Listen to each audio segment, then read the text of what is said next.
Good evening and welcome to Catcher Gymnasium on the campus of UW Whitewater. You're watching the Intramural Basketball Championships on UWW-TV. In our first of three games this evening, we bring the men's 6-foot and under championship game between the 608ers and the 7 Dwarves. I'm Chris Pittner alongside Don Hernandez. Don, let's talk a little bit about intramurals and the fun it will bring for all these players tonight here on the main floor in Catcher Gymnasium. Intramurals just gives a chance for every student here at UW Whitewater, a chance just to get out there, have some fun. You know, obviously they're not on the actual college teams, but it gets a chance for everyone to go out there and just have fun, play some games, play the sports they love, and just to go out there really just have fun. That's the main objective of everything, is just to have fun. Don, I know we talked about this a little bit on Warhawk Sports Central the other night, and a lot of it's just, it gives players an opportunity to keep playing after high school, and that's really what it's all about. The motto of intramurals is a sport for everyone and everyone in a sport, and I really think that encapsulates just how intramurals go and just the overall good vibes through it. Oh, yeah, it definitely brings good vibes. You know, it's not too competitive, you know. It's still competitive. Obviously, you want to go out there, you want to win, you want to have fun. But it's to just, you know, like you said, it gives everybody a chance after high school to go out there and play the sport they love. And like I said, main objective, have fun. Everyone's here to perform the best they can. And, intramurals is a pretty positive thing, too. I never really see anything negative. I have friends who play a lot of intramural sports, and it's always just a great time for both teams. So looking at these two teams, the 608ers had to come through. They were the 1 seed. They beat Neva Swing the Rock by a score of 67-37 in their quarterfinal matchup. And then in their semifinal, they beat the Ball Handlers 77-69. Then on the other side, the 7 Dwarves beat out the over 6-foot team 73-46. And White Men Can't Jump, they beat with a resounding win 75-43. This should be a great game with a lot of offense. Oh, yeah, I'm definitely excited. I've actually never been able to have the chance to watch an intramural basketball game, but I'm sure it's going to be fun. I've been to a lot of, college basketball games. Those are pretty fun. But I'm really excited to see what, athletes outside of all the college teams, what they have in store to have us watch tonight. I've had the opportunity in the past to play against some of these guys, and they're talented. There's no doubt about it. Especially on the 608ers team, I've had the chance to play against a couple of those guys before, and they're a great team. They have some talented players on that squad for sure. That should make for a great game tonight.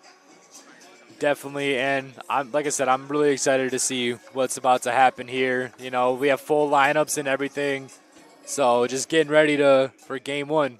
We've also seen the 7 Dwarves here in this game in the past, and that experience playing in a gym like this is going to be huge as we go forward in this game.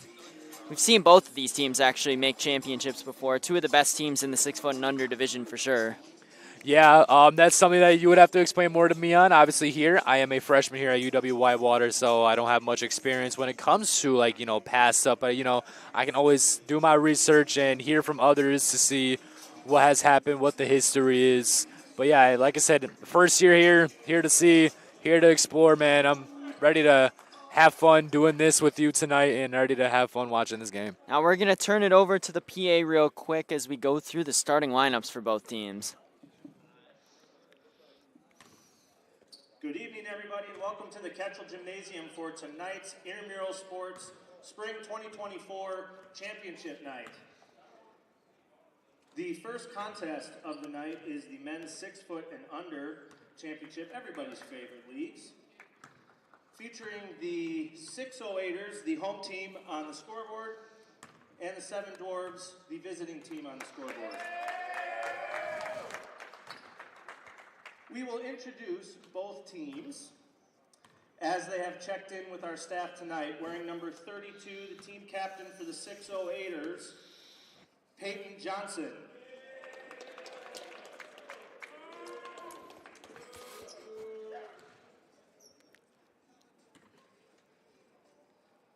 Number 25, Taylor Brower.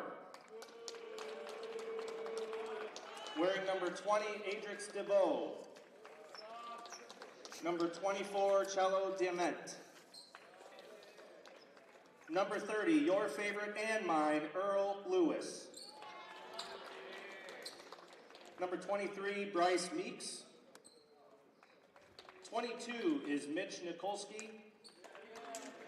Number 21 is Ryan Shafter. And last but certainly not least, wearing number 15, let's hear it for Braden Vollmer.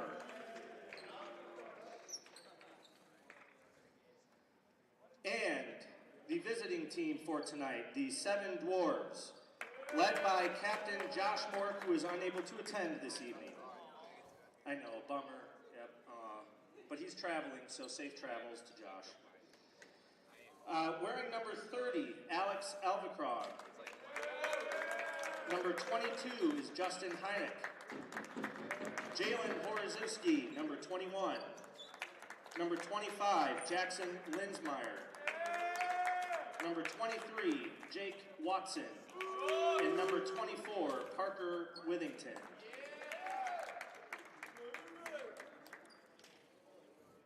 We'd like to thank tonight's officials who have done a great job this season and have earned their spot, or at least two of them earned their spot here tonight. Owen Sullivan, Connor Black, and the infamous Brody Smith. We thank Matt Schneider for those great intros for both of these teams, and it should be a great game, Don. It looks to be there's just a lot of talent, like I already said. I kind of sound like a broken record a little bit, but You're all good, man. Should look to be a great game. Oh, yeah. As we're getting ready for tip, here we go. Someone I'm definitely looking out for is Earl Lewis in this game. Former varsity player here at UW Whitewater, and when he played against my team, had about 40 points. Oh, wow. I'm ready to hear his name a lot tonight. Right now in the jump circle, we're going to have Taylor Brower versus number 23, Jake Watson. And Jake Watson wins the tip for the Seven Dwarves as they take off down the floor. Horozewski now kicks it down. Guarded by Peyton Johnson, up for the layup, no good. Watson gets the rebound down low, back outside. Horozewski puts up the three, off the back rim, no good. That was just great work there by the black team there, by the Seven Dwarfs. Peyton Johnson has it on the left wing, gives it over to Earl Lewis, who's on the top of the key. Guarded tightly, great defense. Takes it inside, back out. Number 32, Johnson has it again. 15, Braden Vollmer has it now. Kicks it over to the left wing. Good ball movement by the 608ers so far. Lewis's first three, no good. Rebounds taken by the Seven Dwarves. Earl Lewis definitely right there. Seems to be the main guy who's going to be having the ball majority of this game, so I'm ready to see what's going to happen next. Seven Dwarves now swinging around to the right side. Taken inside. Great finish as number 25, Jackson Linsmeyer, and he breaks the lid off the basket for the Seven Dwarves about a minute into this game. That was just a disgusting basket right there. That was pretty nice. Able to get the work in with his arms, get the perfect layup in. Earl Lewis takes it down the lane, misses the layup. It was a great drive, was unable to finish. Earl Lewis not off to a hot start right now, but that could always change. Linsmeyer brings it back up the floor over the left wing. Great move to get into the lane, kicks it back out. Horozewski now over to Elverkrog. Back out to Watson for three. Back rim, no good. Earl Lewis controls the rebound. Up the floor, Ryan Shafter has it now. Makes a couple of moves.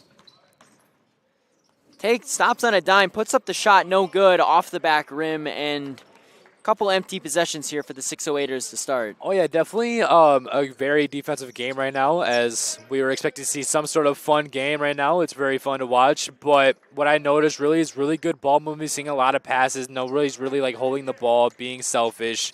Everyone just kind of, they're passing it around, as we just saw right there. A great look in the corner for three, no good. Was number 24, Parker Withington on the miss. Brought up the floor by the 608ers. Earl Lewis takes a deep three, air ball. Just a little outside his range, didn't get enough legs on it. I think he just wanted to try to get a shot up, maybe get hot. Maybe thought he was Damian Lillard for a second, but unfortunately not able to fall. If he's like Damian Lillard, he'll turn up towards the end of the game. There's no doubt about that.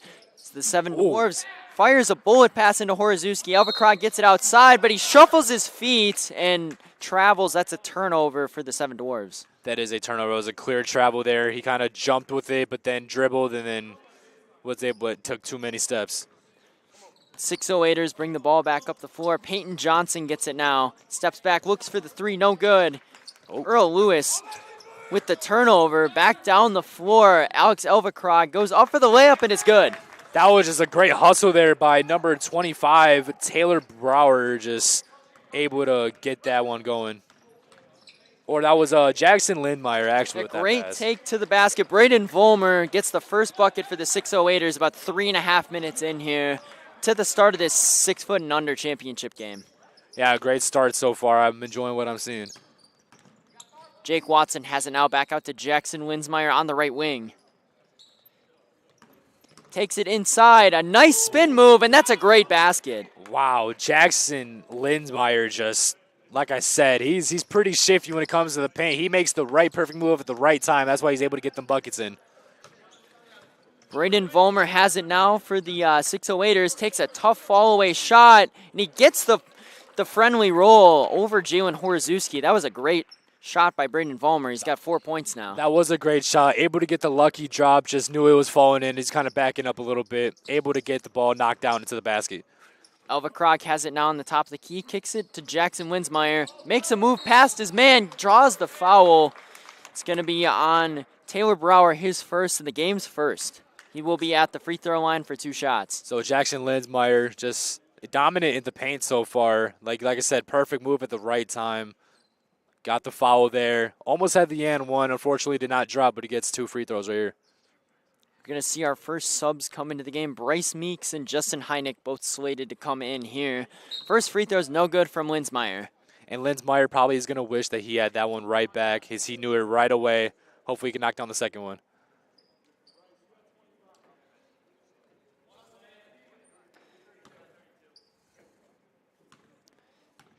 Second free throw from Linsmeyer is up, and it is good. 4-7 is your score about 5 minutes into this one, just under 15 to go here in this first half as Peyton Johnson brings the ball back up, takes the three-pointer, and he gets the bank shot. Don, and maybe 7:09, but the bank is open here in Catcher Gymnasium. The bank definitely opened up, and he might have just robbed that bank, able to get that bank shot going. Jake Watson on the 3, no good. Bryce Meeks gets the rebound. Earl Lewis pushing the ball back up the floor for the 608ers. He makes a move, guarded by Linsmeyer, guarded tightly. Braden Vollmer has it now. Over to Peyton Johnson on the left wing. Gets a screen, takes it inside, kicks it back out. Throws it away. Not sure what happened right there. He might have thought the referee was a player. Wrong white jersey, who knows? Horozewski to inbound here for the 7 Dwarfs. He gets the ball into Jackson Winsmeyer. Over on the left wing, Justin Heineck has it now. Guarded by Peyton Johnson, takes it inside, puts up a great finish, and it's good. That was just a great move right there. Able to get enough steps in, not travel, get the ball in the basket. That was beautiful.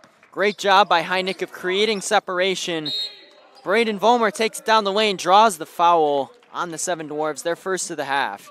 As number 21, Jalen Horozewski, doesn't believe that that's an actual foul, but like we said, we are not referees. Neither are they. The referees are going to do their job.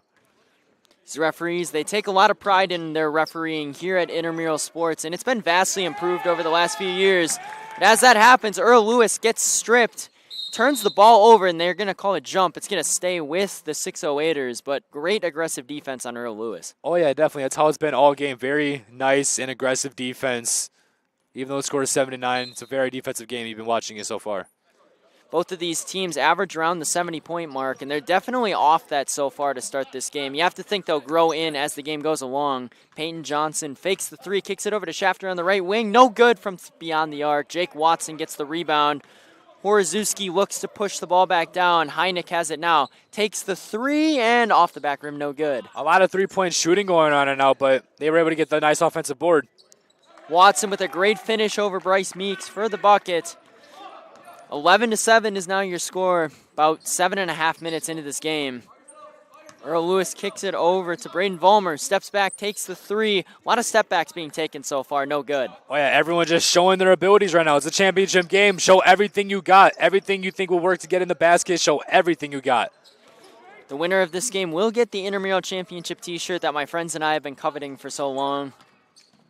Heineck takes it down low. Great spin move to shed Peyton Johnson. No good. Earl Lewis the rebound.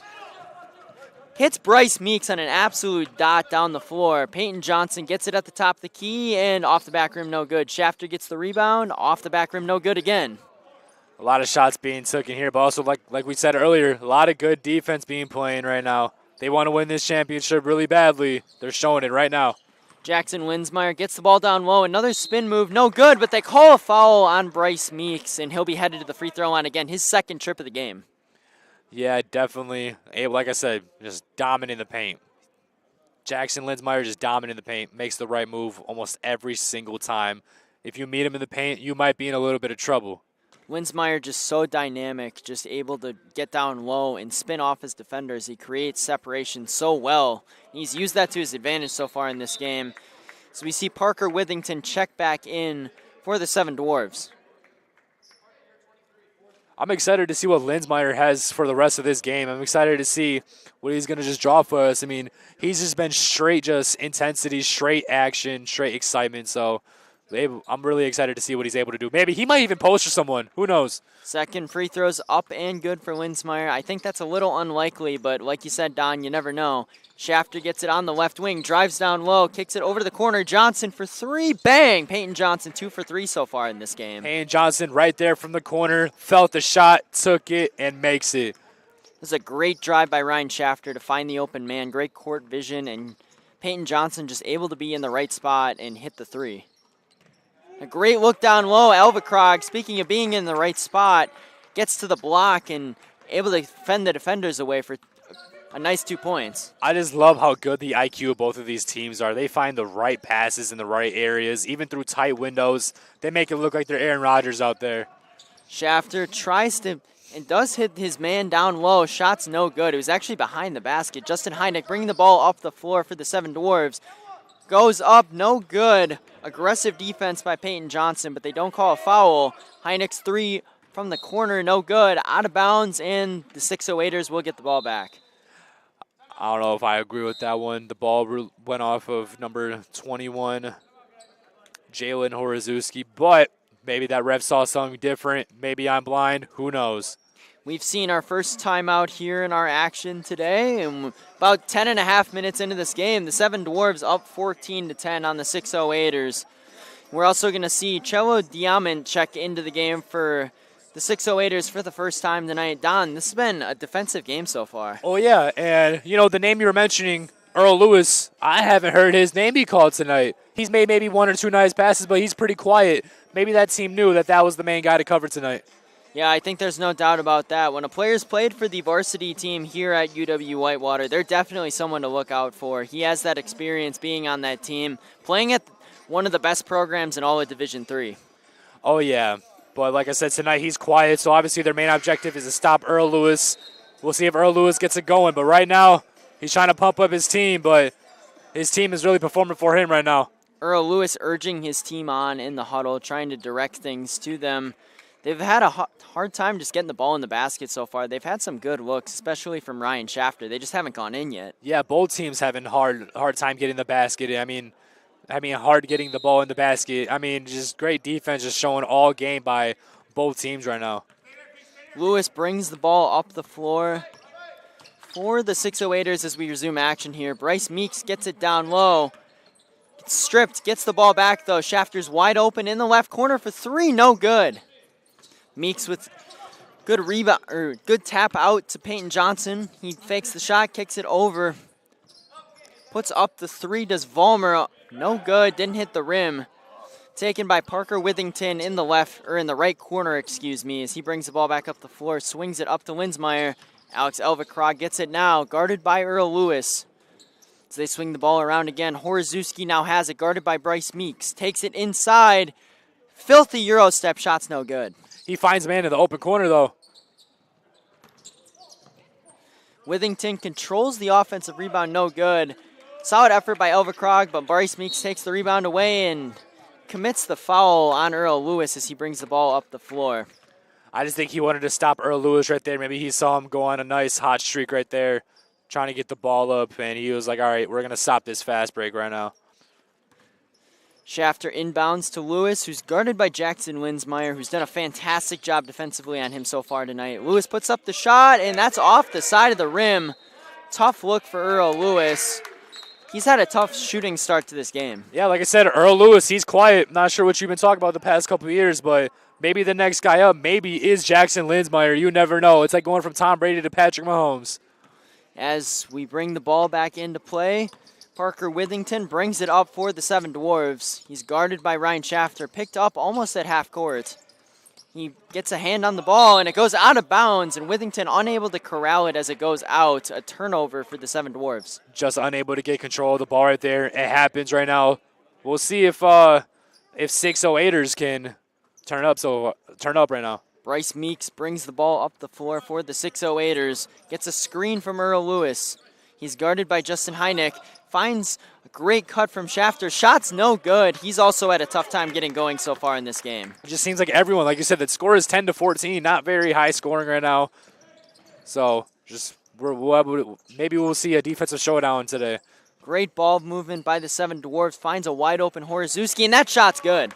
16-10 is now the score. There we go, and maybe that's exactly what the Seven Dwarfs maybe needed right now. Just another shot to knock down, take a bigger lead. Bryce Meeks with a deep three. That's the not the first three, excuse me, but the first points in a while for the 608ers here in this game. Bryce Meeks, that was maybe the switch that the 608ers needed. Horozewski has the ball now, takes it inside on Meeks, gets to Elvakrog, who gets around his man. Great patience in the post and puts up the easy layup. Able to just make everybody jump. That's all. It's all. And once somebody jumps, you're basically kind of open. Earl Lewis steps back and bang, that three is good from a country mile from that three-point line. And Earl Lewis has finally woken up from his nap. He was napping in his crib, and he finally woke up, got a three-point off, and now almost a steal. Yeah, and Earl Lewis has broken the lid off the basket. He made that three from Rockford, Don. Earl Lewis finally got the pacifier out of his mouth and started balling. Jackson Winsmeyer gets the inbounds pass. Brings it across half court now to Heineck on the right wing. 6 minutes left here in this first half. He takes the ball inside, guarded by Peyton Johnson. Shot's no good. Peyton Johnson bring the ball back up the floor for the 608ers. Takes it inside. Great move to get to the basket. Layup's no good. I don't know. He got away right there with a nice swing on the arm, but good rebound there. Horozewski brings the ball back up the floor for the Seven Dwarves. Heineck now has it. Great cut by Elvakrog again. Patience in the post pays off. He gets another easy layup. He drew Bryce Meeks past him. And that was just incredible offensive play, offensive IQ right there. Like I said, able to make guys jump. You get wide open. Bryce Meeks puts the three up, no good.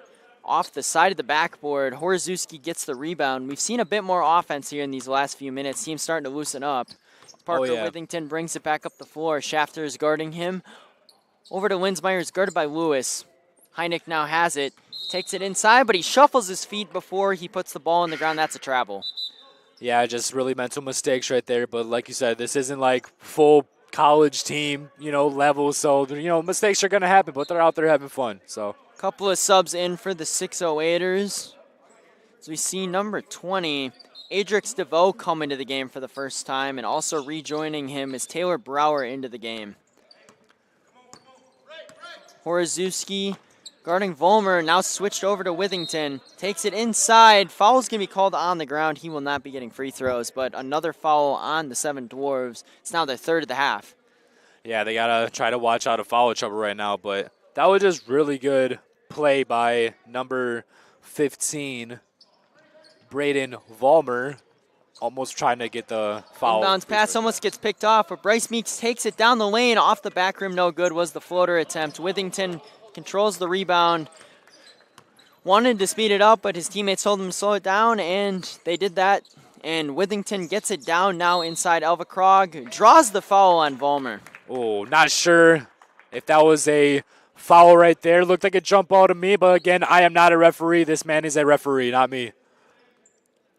Alex Elvakrog to inbound for the Seven Dwarves. 16-20 is your score currently, with about 3.5 minutes left in this first half of play. Linsmeyer has it now. Takes it inside on Earl Lewis. He gets stripped, but Watson able to control it. But Earl Lewis, great on the second effort. Takes it down the lane, gets hacked, and he'll be headed to the free throw line. Earl Lewis has risen. He has awoken today. He started off quiet, but he's here to prove he's here now. He's going to get 2 free throws here. Just hard defense right there by Earl Lewis. I really enjoyed watching all that happen right there. He's able to track the ball very easily. Yeah, he walled up Jackson Winsmeyer fantastically. Was able to strip the ball away and then get the ball off another strip and take it all the way down and earn himself a chance at the free throw line. His first one was good. And Earl Lewis talking some stuff to the crowd like he's Russell Westbrook. He's on his mode right now. Lewis, second free throw, also good. He's up to 5 points now here in this first half. 18-20 is now the score. A 2-point lead here for the Seven Dwarves.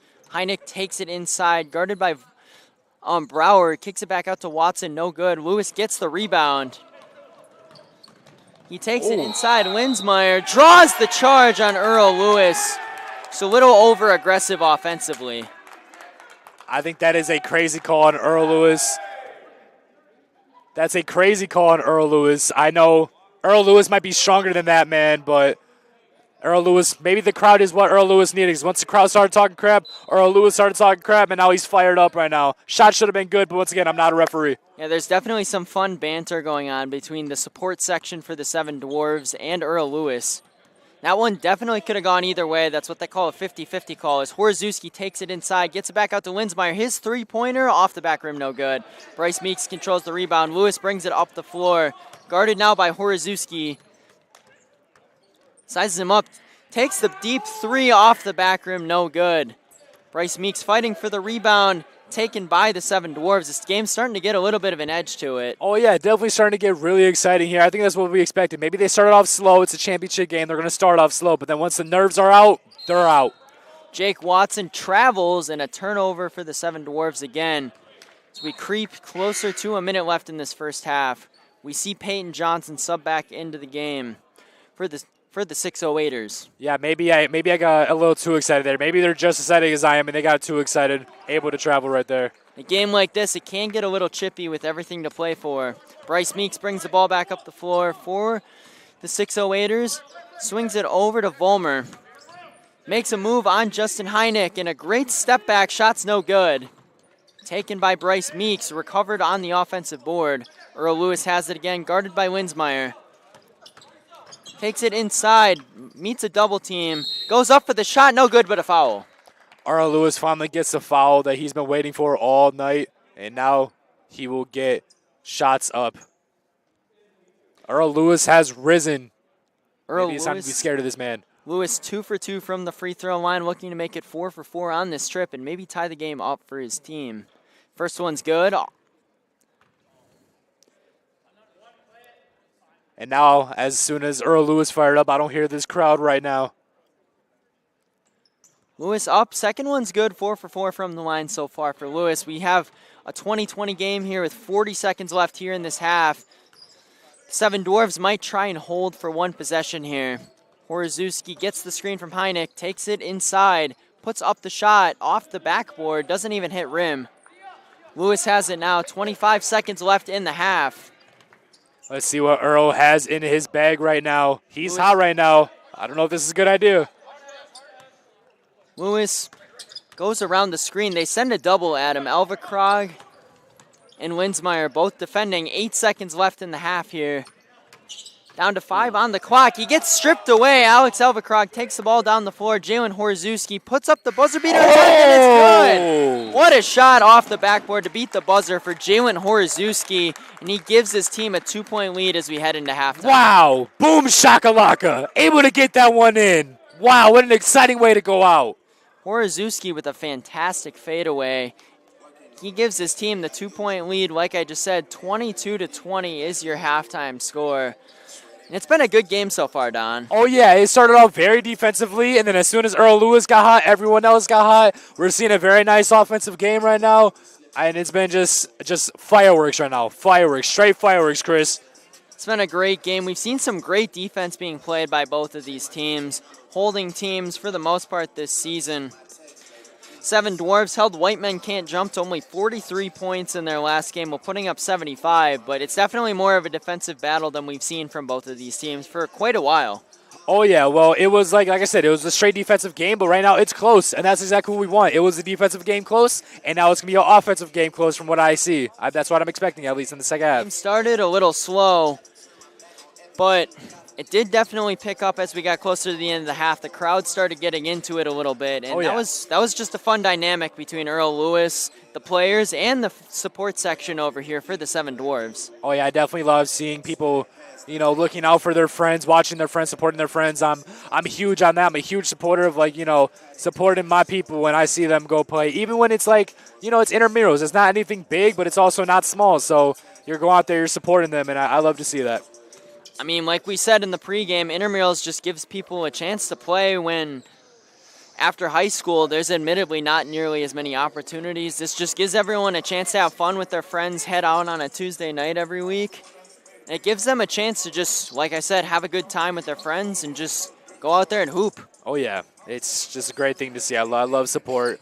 And even just watching these guys ball out, and it's like, what if these guys were on the team? Like Earl Lewis, like you said, was on the team, started off quiet, but right now he's on fire right now. And it's definitely been a competitive edge to this game. Both of these teams want this win, and both of them have experience in this game. The 608ers have made the championship before, as have the Seven Dwarves, who actually made it last semester with a lot of the same players, and they've definitely shown that they're up to the task so far. Oh, yeah, they're just ready to go out there. They're ready to do battle. They're ready to go out there, show their skills, do battle. That's what they came out to do. It's what they came here to do. Stand on business. Yeah, standing on business is a good way to put it so far. And the chippiness is definitely shown. Bryce Meeks doing a good job for the 608ers, grabbing offensive rebounds. Alex Elverkrog is definitely someone who stuck out to me towards the end of the first half for the Seven Dwarves. Great patience in the post, and he's just done a good job overall creating easy looks for himself. Oh, yeah, and then what's really standing out to me right now is Jackson Linsmeyer started off the game high. He was the guy doing everything in the paint, making the right moves. But then once Earl Lewis fired up, he kind of took over the show. Jackson Linsmeyer also playing great defense. I noticed towards the end of the half that the Seven Dwarves were sending traps off screens at Earl Lewis, trying to just disrupt his rhythm, and they honestly did a pretty good job of that. Earl Lewis only making one shot in the first half that wasn't from the free throw line. Oh, yeah, just right now I'm just ready to see a nice battle right now. About a minute 50 till we get back to our action here, Chris. Chris, let me get your input. What do you expect this second half? I think we're going to see a bit more of an offensive second half. I think the game's going to stay physical. It was pretty physical in the first half. But I'm just going to see a lot more physicality from both these teams. I think that's probably just how it's going to go. In games like this, you see it in March Madness, which starts tomorrow too as well. You just see a lot of just competitive edge in those games. It's like the game almost looks really sloppy towards the end, but it's not the case here. It's just the physicality because everyone wants it so bad. The defense is playing harder than they ever have before, and you'd think with the competitive edge that both of these teams have clearly displayed, that's what's going to happen down the stretch. Oh, yeah, definitely. And like you said, it's usually sloppy towards the end, but this game was sloppy in the beginning and then got really exciting towards the end of that first half, and I'm excited to see what we're about to see here in a minute. Got a minute before we tip back off here at the start of the second half. Between these two teams, they were the top two seeds, and they definitely showed that they were the two best teams in the 6 foot and under league, coming in as the Seven Dwarves actually, the 3 seed. My mistake, but they were able to just take care of their opponents, took care of the over 6 foot team, 73-46.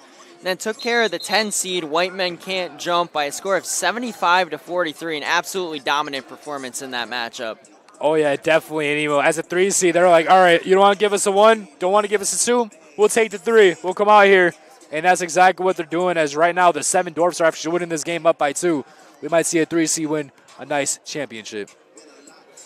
Game's on pace to be around the mid-40s for score, which is definitely lower than we are used to seeing from both of these teams. Horozewski to inbound for the 7 Dwarves as we resume action here in the second half. He gets it into Jackson Linsmeyer. Something to look out for, Don, here in the second half is definitely stamina. The 7 Dwarves only having 6 players tonight definitely affects them. We're going to see how their stamina holds up here in the second half. Stamina might not be there, might have the disadvantage, but right now they have the lead. Don't fix what's not broken. Three's up by Elverkrog, no good. Jake Watson with the physical rebound, but he travels off the rebound. He actually knocked Earl Lewis to the ground.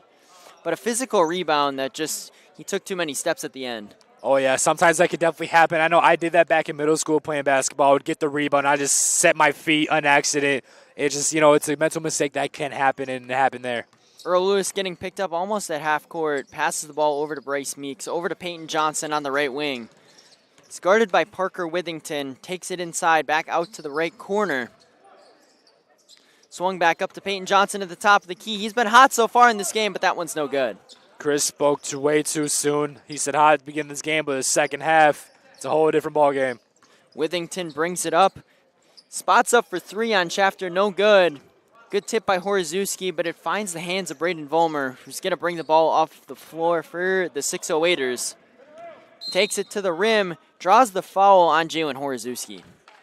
And right now, we just saw a shooting frenzy. Unfortunately, none of the shots dropped, but these guys are ready to just keep releasing the ball out their hands. About a minute and a half here into this second half. No score so far here in the second half. Ryan Shafter has it now. Kicks it over to the right wing. Taken inside by Vollmer, and he gets a nice finish to go off the spin move. That was a great move there. Spin, nobody on him. Probably feel like if he waited another second, he had somebody on him, but didn't waste no time. Put the shot up, got it. Horozewski takes it in on Vollmer. Gets it to Elvekrog, who gets the ball tipped away at the last second by Bryce Meeks. A good heads-up play to knock the ball out of bounds, and that's a turnover for the Seven Dwarves. But maybe that's exactly what you need right now. You made it a tied game after being down about 6 in the first half, got it down to a two-score game at half, and now it's tied, and we'll see what the 608ers can heat up right now. Lewis has the ball as they set up their offense. Bryce Meeks comes up to receive the ball. Lewis gets it again, takes it inside, off the back rim, no good. Gets his own rebound, though, and puts up the shot and one. Earl Lewis right down in the paint, fighting 2-on-1, saying, you can't guard me, you can't guard me. He got his own rebound over two guys, puts up the shot, gets the and one. Good move by Earl Lewis to get to the other side of the basket. He's 4 for 4 from the line. His 5th free throw attempt is good. Automatic from the free throw line so far is Earl Lewis. Earl Lewis is automatic right now. First half, like you said, started off slow and came hot, and he's still hot. Parker Withington now has it, kicks it over to Jackson Winsmeyer, guarded by Ryan Shafter. He steps up, takes the three, and gets the friendly roll and the backboard. That's a 2-for-1 combo, Don. Definitely a 2-for-1 combo. Call it Wendy's. Earl Lewis takes the deep three, and that's good. Earl Lewis showing off some range on that shot. His second deep three hit of the game. Damian Lillard, more like Earl Lewis. Wow. Elvekrog now kicks it out. Winsmeyer tries to replicate his shot from the last possession. No good. Earl Lewis gets it again. He brings it up the floor. Gets a screen. Steps back. Takes it inside. Fantastic move, but the shot's no good. But the second effort, he tips it to the corner, but it does go out of bounds. That was still disgusting. Just wow. Imagine if that just went in. Oh, my God. Earl Lewis is fired up right now. Even when he misses a shot, he's still fired up. Showing tons of emotion, Earl Lewis. You can tell he wants to win this game and win that coveted T-shirt. He's guarding Jackson Winsmeyer now. Takes it, not able to get around Lewis. Back out to Jake Watson. His three-pointer's up. Air ball, no good. Going to go back to the 608ers. So we see a timeout from the Seven Dwarves. Tough going for them on offense so far. Only 3 points so far. The 608ers scoring 8 so far here in the second half. They now lead by 3 after trailing most of the first half. Yeah, definitely, and obviously Earl Lewis getting hot, that can play a big factor to this. Hey, he hit that logo 3 like it was nothing. It was a right swish. Even when he missed a shot, he was still fired up. That's how you know he's in this right now, and I feel like that was a big game changer. The 608ers are now up, but then that also proves that in here in intramurals, you could be down 10. This lead went from being up 6 from the Seven Dwarfs, tied game about right after half, and now the 608ers have the lead by 3. You know what they say, Don, basketball is a game of runs, and right now the 608ers are undeniably on their run. Oh, yeah, definitely. We'll see what 608ers can do, see if Seven Dwarfs can respond. Picking up full court now is the Seven Dwarves as they decide to actually fall back. Picking up a guy like Earl Lewis full court is definitely tough. But we see Braden Vollmer bring the ball back up the floor for the 608ers. He gets a screen from Peyton Johnson. Horozewski tips the ball around. Earl Lewis gets it back. Takes the fall-away 3. That would have been incredible if that went in. That would have been incredible. Just right there, able to get it and then just step back, hits a three, but very shooter-friendly right now. See a couple misses there, but everyone just shooting the ball, trying to play lights-out basketball, and I love to see it. Ryan Shafter having a tough night from the field. That three-pointer was no good. Horozewski takes it inside. Bryce Meeks commits the foul. Horozewski headed to the free throw line. Looked like a hard fall there. Glad he's okay. Horozewski, first trip to the line so far in this game for him. Can we just talk about number 21, Jalen Horozewski's shoe game? I mean, those are just straight fire. Like, I love the shoe game I'm seeing out on the court right now. I think you could say that for a lot of the players on the floor. A lot of Kobe's, which is awesome to see. Kobe's are some of the best shoes in my opinion. I definitely agree with that. But just, I mean, look just the color scheme on everyone's shoes. You know, some different, but it really stands out. A lot of these shoes bringing back nostalgia for guys like me who grew up in the eras of Kobe's 8s, 9s, and 10s, and also the golden era, as I would call it, of KD's and Kobe's and LeBron's. Definitely. Just forgot a name to is mention. on Also, point. Chris Pittner's. Chris Pittner's, those are still in the development for sure. Oh, okay, gotcha. Development phase. Okay. So we get the ball back up the floor here for the seven Dwarves. Elverkrog takes it inside, another bucket for him. I just love how Elverkrog, he's so patient. He takes the right shot right at the right time. He's able to wait for that shot if it opens up and he gets it in. Earl Lewis draws the foul on Jackson Winsmeyer. He was making a couple of nice moves, trying to just create separation as he exploded down the lane. Lewis limping a little bit as he got back up. Yeah, he took a fall, and now he's limping. Hopefully he's okay. Hopefully he can walk it off as he's been fireworks for this team. But honestly, I love this matchup between Linsmeyer and Earl Lewis. Definitely both people who are huge impacts on this team. As right now we see Earl Lewis trying to pull a Kyrie Irving, trying to just tie his shoe back up, see if that's the problem, as he now receive the ball. Earl Lewis getting picked up at the logo again. We've seen him hit 2 of those now so far in this game. Jackson Winsmeyer picking him up tight. Kicks it over Bryce Meeks for 3. Bang from the corner. Bryce Meeks able to knock that one down. Incredible shot from the corner. Getting it only a 2-point game. 7 Dwarves trail by 2. Another great cut by Alex Elverkrog, and he's really started to take control towards the end of the first half until now. But did you see He that? looks down low. Did you see that no-look pass by Parker Withington? No look. He looks at his man, say yeet, got the ball to his man in paint. Earl Lewis no good on the shot, but a great second effort by Ryan Shafter to put that layup in. Earl Lewis called his towards timeout. the bench. Most likely just needs a minute or two to rest up. Let's hope that's the case, as obviously he doesn't play for the varsity team no more, but he's still out here to perform. Just hope he's okay. He probably is a little bit older than all the guys on the team, but that's why he's a captain. He's there to lead them on. But hopefully he's okay. He's been exciting to see today. Lewis takes his shoe off on the bench. Most likely means we're going to see a couple minutes with him on the bench. 33-31 is your score. Just under 13 minutes left here to go in this 6 foot and under championship here in Castro Gymnasium. Don, this has been a great game so far. Oh, yeah, definitely a great game right now. Just very defensive, but very offensive at the same time. It's like they kind of pick up each other's vibe. If it's defensive, the other team will be defensive. If it's offensive for one team, the other team will be offensive. And it's a close game, which is what we like to see. I think there's no denying this game has been back and forth so far. Both teams kind of going on their little runs and taking advantage of the open shots that they have. Definitely. Everyone just taking all the shots that they want. And I love it, though. I love it. If you're shooter friendly, I'm going to be shooter friendly, too. We see Earl Lewis head to the bench. He does retie his shoe currently. We'll most likely see him back in a minute or two as he actually comes back onto the floor. Still noticeably limping a little bit, though. Yeah, but that's just the heart and the love he has for basketball. He's not going to let just a simple injury take him out. Kind of reminds me of my football days where I had fractured ribs and I still tried playing for a month. Didn't work out too well, but maybe for Earl Lewis, it will. Yeah, football is definitely a tough sport to have fractured ribs in for sure, too. So we resume action here. 12:35 left to go in this second half. Parker Withington gets the ball back up to Justin Heineck at the top of the key. Linsmeyer has it now. Guarded by Earl Lewis. Takes the 3. Bang! Right in Lewis's face, too. I know Earl Lewis probably did not like that one, but like I said, that's the matchup that I love to see. Jackson Linsmeyer able to make that impact for the team. Lewis gets the ball on the left wing. Takes the ball on Linsmeyer. Kicks it over in the corner. Another swish. That's Braden Vollmer on that shot. A great look. And that seems to be the 608ers' special shot right now. The corner three, it's working. It's popping right now. Both of these teams undeniably starting to heat up from outside. So we see Parker Withington guarded by Peyton Johnson. Kicks it up to the top of the key. Heineck has it now. Hits Horozewski.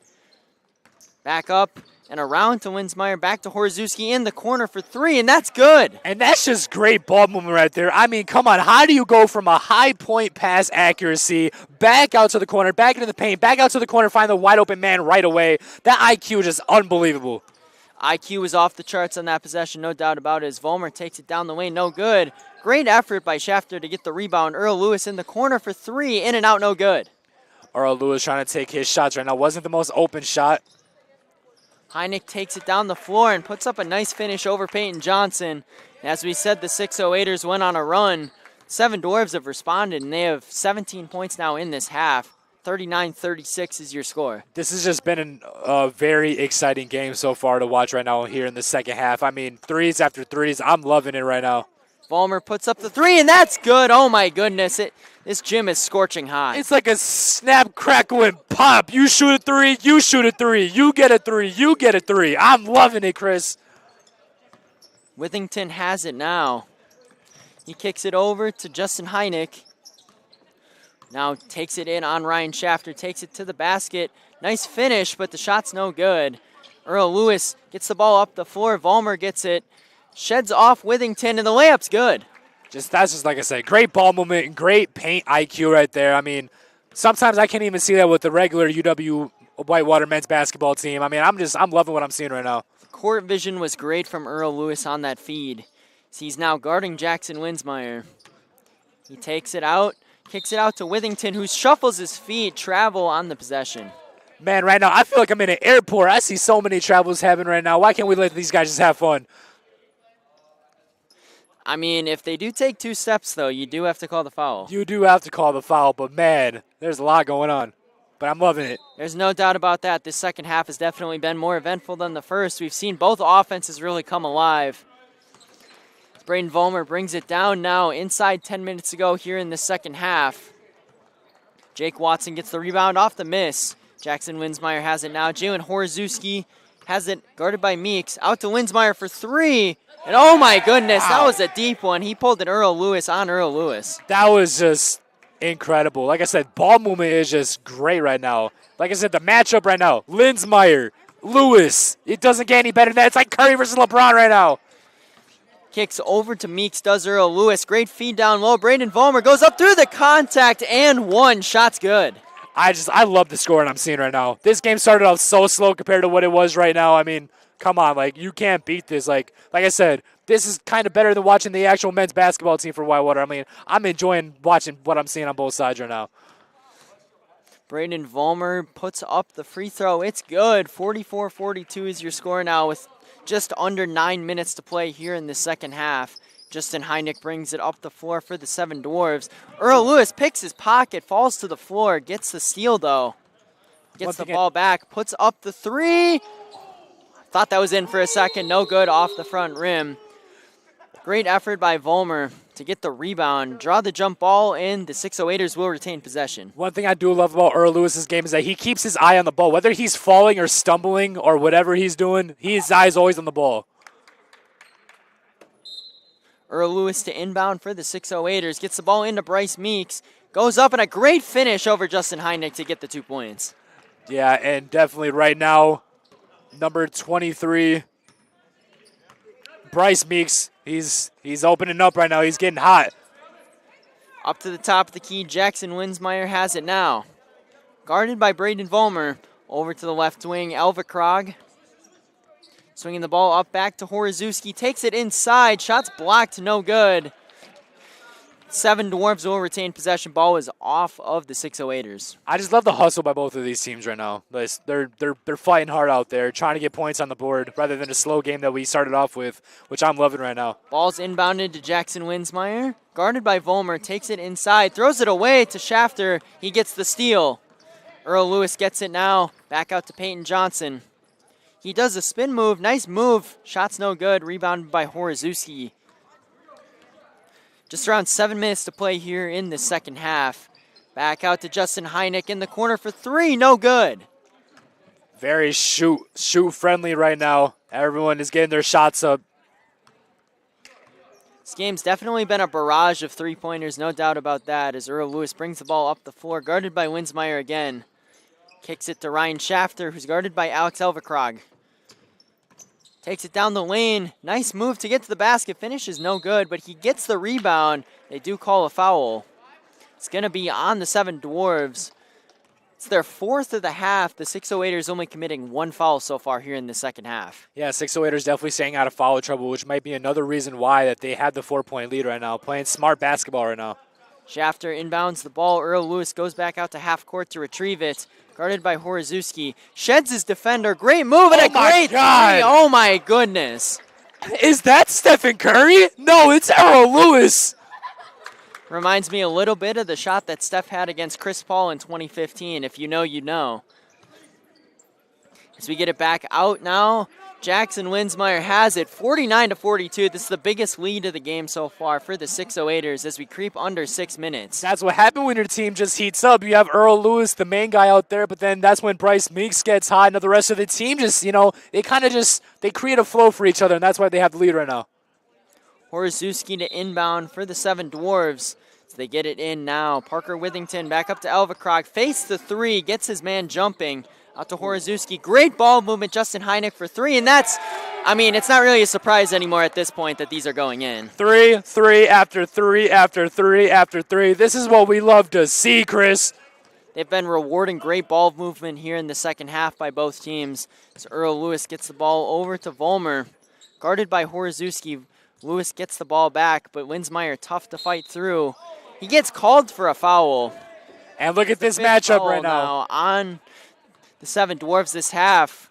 The 608ers nearing the bonus, only two more fouls. And I love the intensity I'm seeing right now, Chris, between the main two guys of this matchup right now as Linsmeyer versus Lewis. It kind of reminds me of my days back in middle school. I was a dirty player. I was one getting everybody's face, talking mosh trash, you know what I'm saying? So I love to see this matchup right now. Don, you were the Patrick Beverly of wherever you went to middle school. I'm not sure, unfortunately, but Horozewski tries to kick down low. Heineck gets it in the corner, draws a foul. Only the third of the half, though, for the 608ers. Yeah, as right now, the 608ers may be getting in some foul trouble. They want to try to stay away from that, though. Right now, they still have a good lead.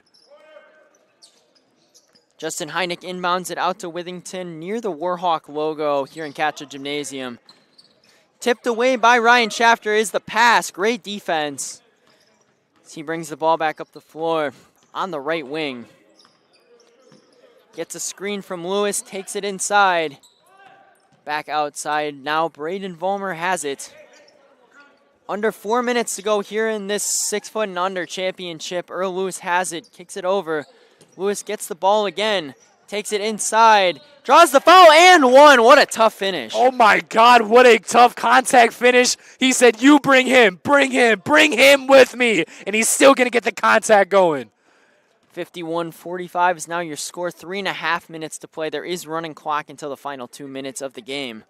If Earl Lewis was smart, he'd take this game and do it like Giannis and take a lot of seconds at the free throw line just to get time moving.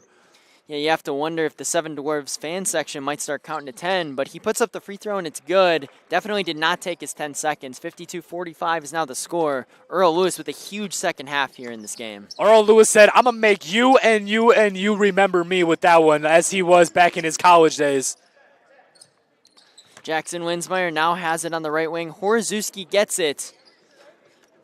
Now Parker Withington has it on the left wing, guarded by Schafter. Tries to make a move, but dribbles it off his foot. Another turnover for the Seven Dwarves. Right now, the momentum has shifted heavily right now, I think we can say here in this second half right now, with about 2 minutes, 40 seconds left. The momentum right now is with the 608ers. I mean, first half, like I said, they started off really slow, but now look at them. They are on fire, have a nice 7-point lead. Momentum is on their way right now. Seven Dwarves applying a bit of a light press in the backcourt. Earl Lewis takes it inside, finds Peyton Johnson in the corner.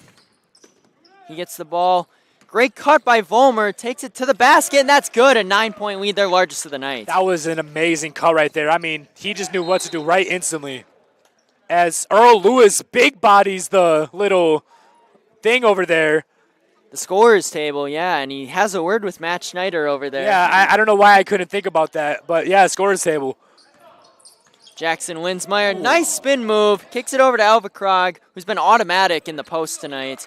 54-47 as we creep under 2 minutes to play here in this 6 foot and under championship. I mean, Albakrog, I mean, that's just, like I said, he's a very patient guy, and you can clearly see that. He waits for the perfect opportunity to put that ball up. No, he's not going to commit any illegal fouls, so he's going to wait that and take the ball at the perfect opportunity. Peyton Johnson's ball stripped. Earl Lewis comes up with it on the floor. Going to be a foul called. Foul is going to be called on the Seven Dwarves, I believe. They're 6 of the half. Next foul. That was a timeout, excuse me, actually. As right now, the crowd is not too happy, Chris, with that call by these refs. But, I mean, I've heard stuff about these refs before, so I'm not really surprised. But at the same time, we're not them. But the crowd is not too happy with that call. Believe that was the final timeout for the 608ers here in this second half as we near the conclusion of this game. This game's really picked up here in the second half. And just like the song right now, hot. This game is turned hot, and I love it. No denying that, Don. The three-point shooting has been a huge point of emphasis for both of these teams in this second half. Just doing a great job. Both teams just using great ball movement and getting great looks from three. Oh, yeah, definitely. I love seeing the three-pointers being shot right now. I love seeing everything just go in, be made. I mean, it's a great time. It's a great thing to watch right now. Believe the 608ers will retain possession as we get the ball back in bounds. Minute 26 left here. The clock will stop now for every dead ball. Right now, 608ers have a nice 7-point lead.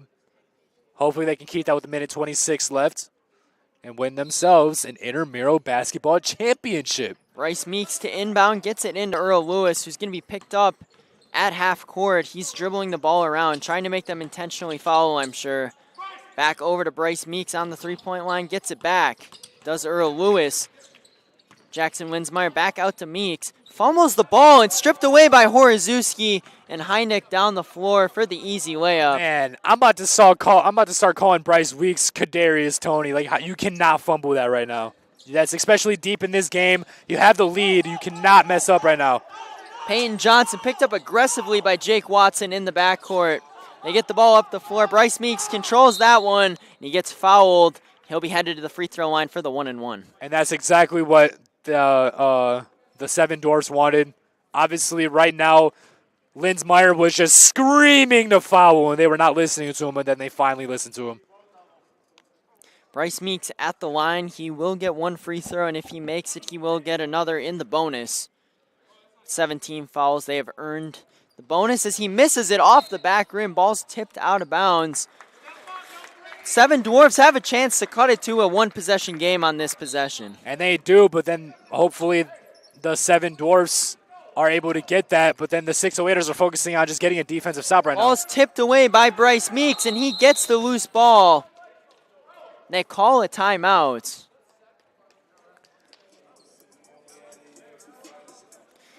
This has to be their final one of the half, Don.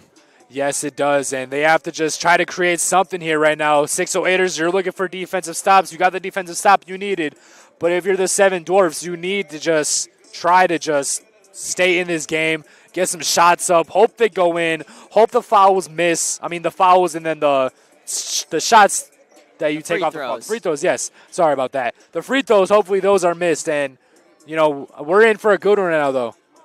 Yeah, for sure, Don. This has been a great game as we near the conclusion. We will see the co-rec game, or the co-ed game, excuse me, after this. And the A-Bracket Championship to follow that. I will be back on the call. You will stay on the call for the next game. We will have our good friend and partner Colin Reynolds on for both those games. Yes, sir. I'm excited to do play-by-play for that one, and I'm pretty fired up already, so I'm planning to be pretty fired up next game.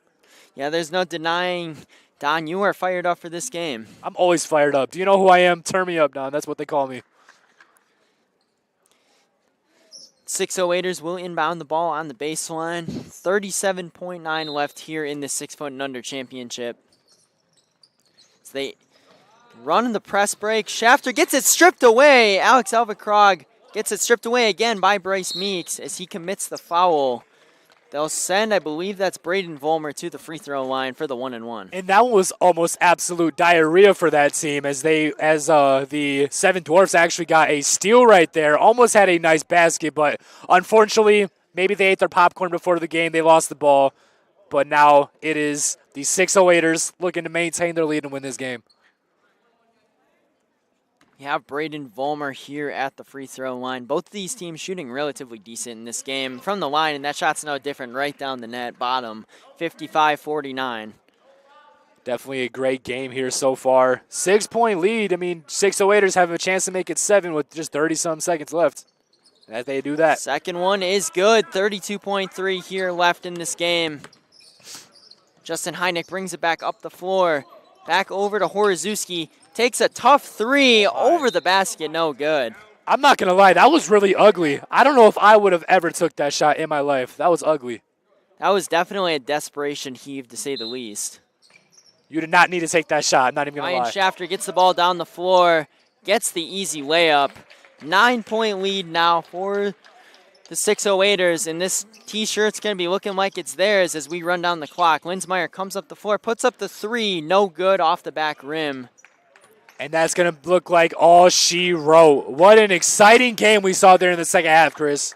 That was a fantastic game. There's no denying that. Just a lot of just great action back and forth. It was in contest until the end. Both of these teams playing incredible. Got to give a lot of credit where credit's due. The shooting was lights out in the second half.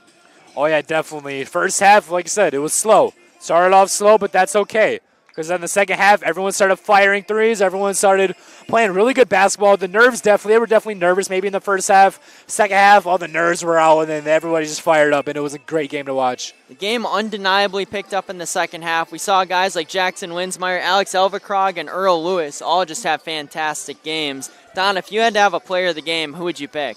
Man, definitely. It's not even just a player game. It's the matchup. The matchup of Earl Lewis and Jackson Linsmeyer. I mean, that matchup was it was insane. It was great to watch. I really enjoyed watching that. Yeah, and it was just a fantastic game all around. If I had to pick someone, I would probably go with Bryce Meeks just because he hasn't been mentioned as much. But just great play by both of these teams. Everyone had an impact. And that'll do it for our first game here on UWW-TV. We'll be back soon with the start of the next game, which is the co-rec game between the Shooters for Heaven and the Revenge Tour. Stay tuned. We'll be back shortly.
Good evening, everyone, and welcome to Catchell Gymnasium on the campus of UW Whitewater. You're watching the Intramural Basketball Championships on UWW-TV. In our second of 3 games this evening, we bring the co-reg championship game between Shooters for Heaven and the Revenge Tour. I'm Don Hernandez alongside Colin Reynolds. Let's talk a little bit about intramurals and the fun it will bring for these players tonight at Catchell Gymnasium, Colin. Yeah, intramurals are just amazing opportunity for an everyday student to get out there and compete in a sport that they maybe played in high school, maybe didn't. Just get out there and have fun with your friends and compete at a high level. It's different from just pickup. This is regulation. You've got shot clocks. You've got halves. You've got threes. People are counting the score. It's a fun opportunity if you aren't able to make the team or play for the actual team to still compete in a sport you may love. Definitely. There's a lot of intramural sports here at UW Whitewater, which is very nice for people to have that are outside all the athletic programs here. But let's just discuss the rules right now. This is a co-reg lead, so there's a little bit of special rule here. So every time a male gets a bucket, it'll be a regular 2 or 3. But as soon as a female or a woman makes a shot, it will be a 2 will be 3 points, and a 3 will be worth 4 points. Yeah, definitely some interesting rules. I'm excited for some 4-point bombs to be launched. Also something I wanted to point out, Don, the regular season games for these 5-on-5 teams are played in the field house with the high school 3-point line. We have the college 3-point line in play here, so excited to see how these teams and players can adjust to that 3-point line that is a couple feet further back. Oh, yeah, I'm definitely always excited to see people go out here, people that nobody may even know, but, obviously everyone has some skill here as they're here for the championship. As we have the home team, a actual number 4 seed, Shooting for Heaven, going up against the visiting team, a 2 seed, Revenge Tour. As right now, the teams are waiting for the PA announcer to get ready. There's the buzzer right there.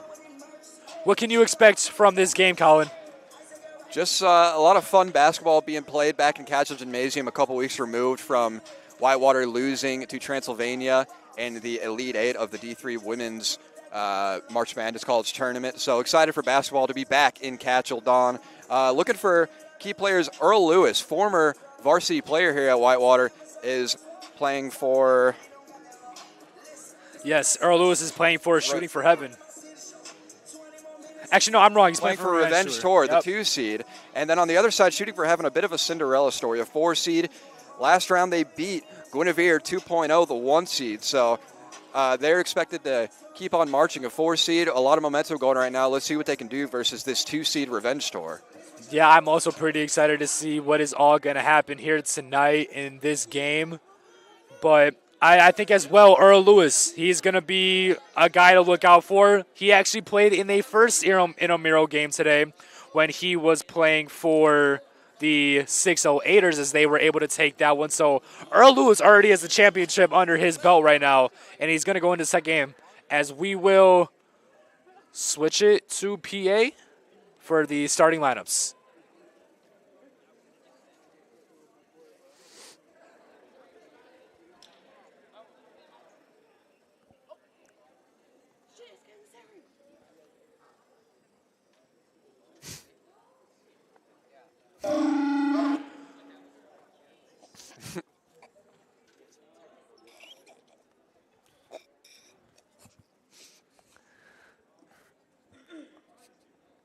Hello, Whitewater!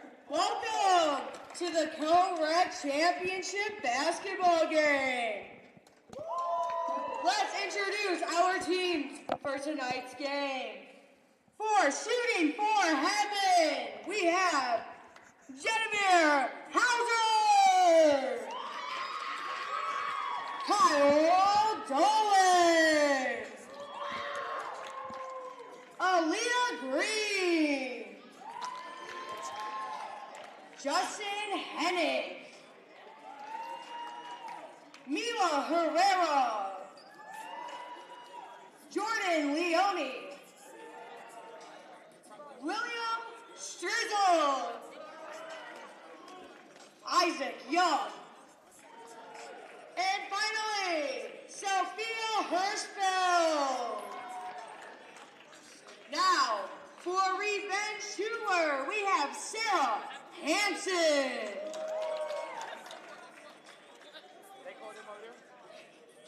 Of Humphrey. Earl Lewis. Emily Lukowski. Gabby Matamoros. Kai Odegaard. Tate Seifert. Braden Vollmer. And finally, Spencer Worsma.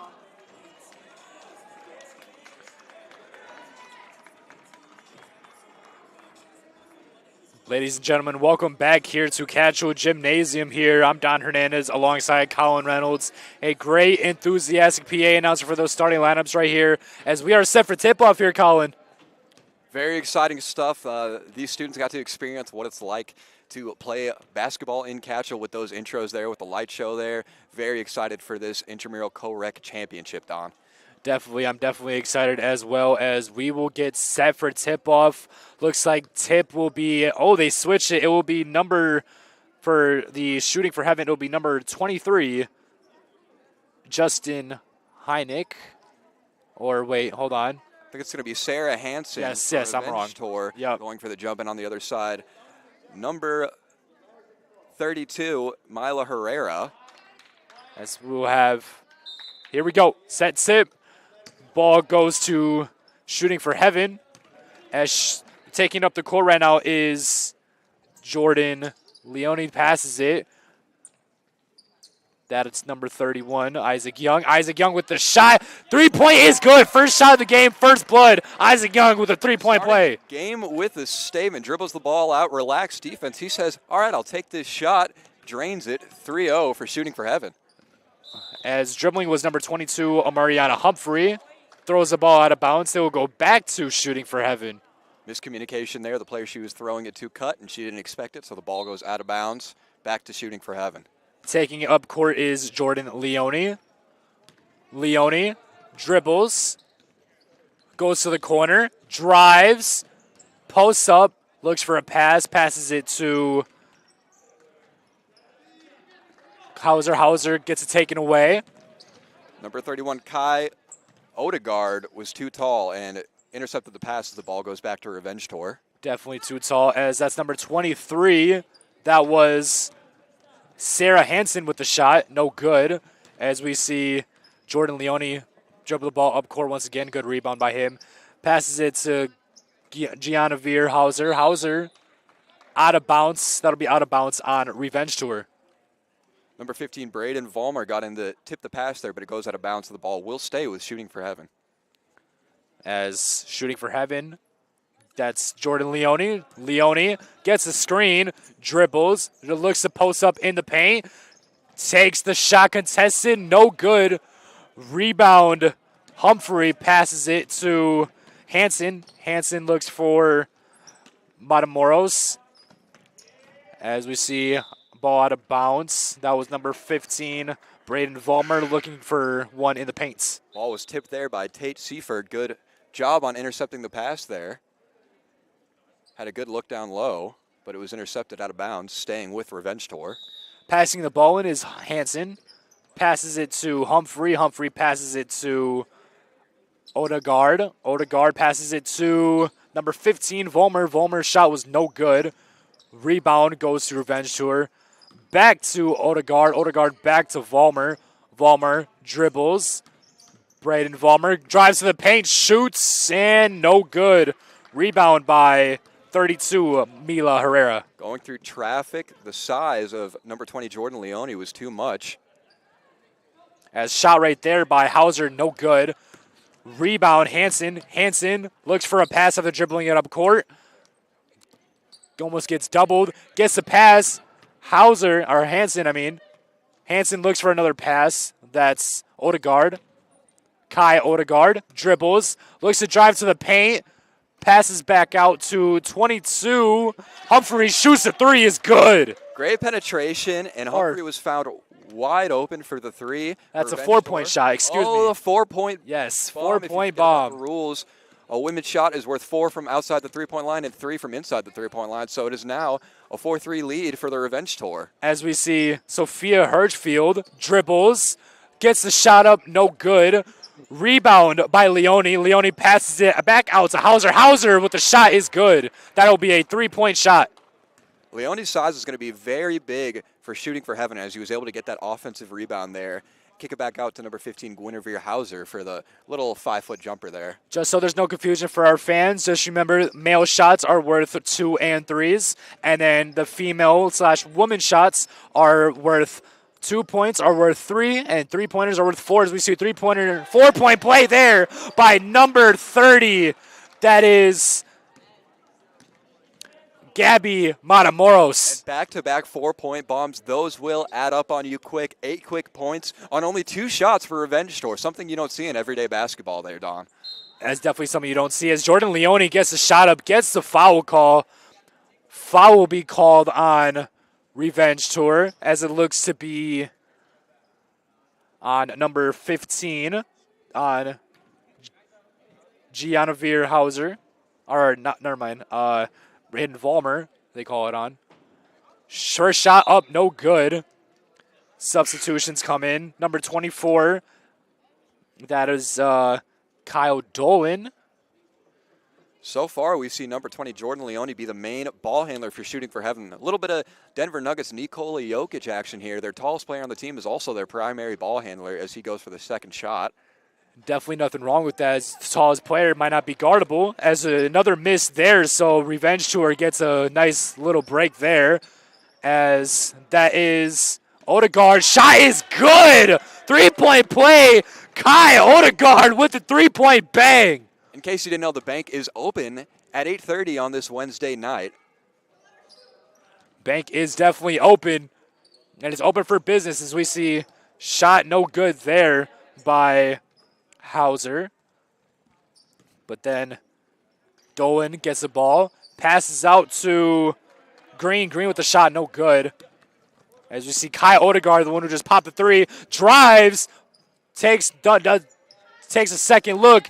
Shot by Gabby, no good. Gabby Matamoros no good with the try to get a 4-point play. As we see Jordan Leone all the way, no good. Got the contact, couldn't finish over it, and no foul was called.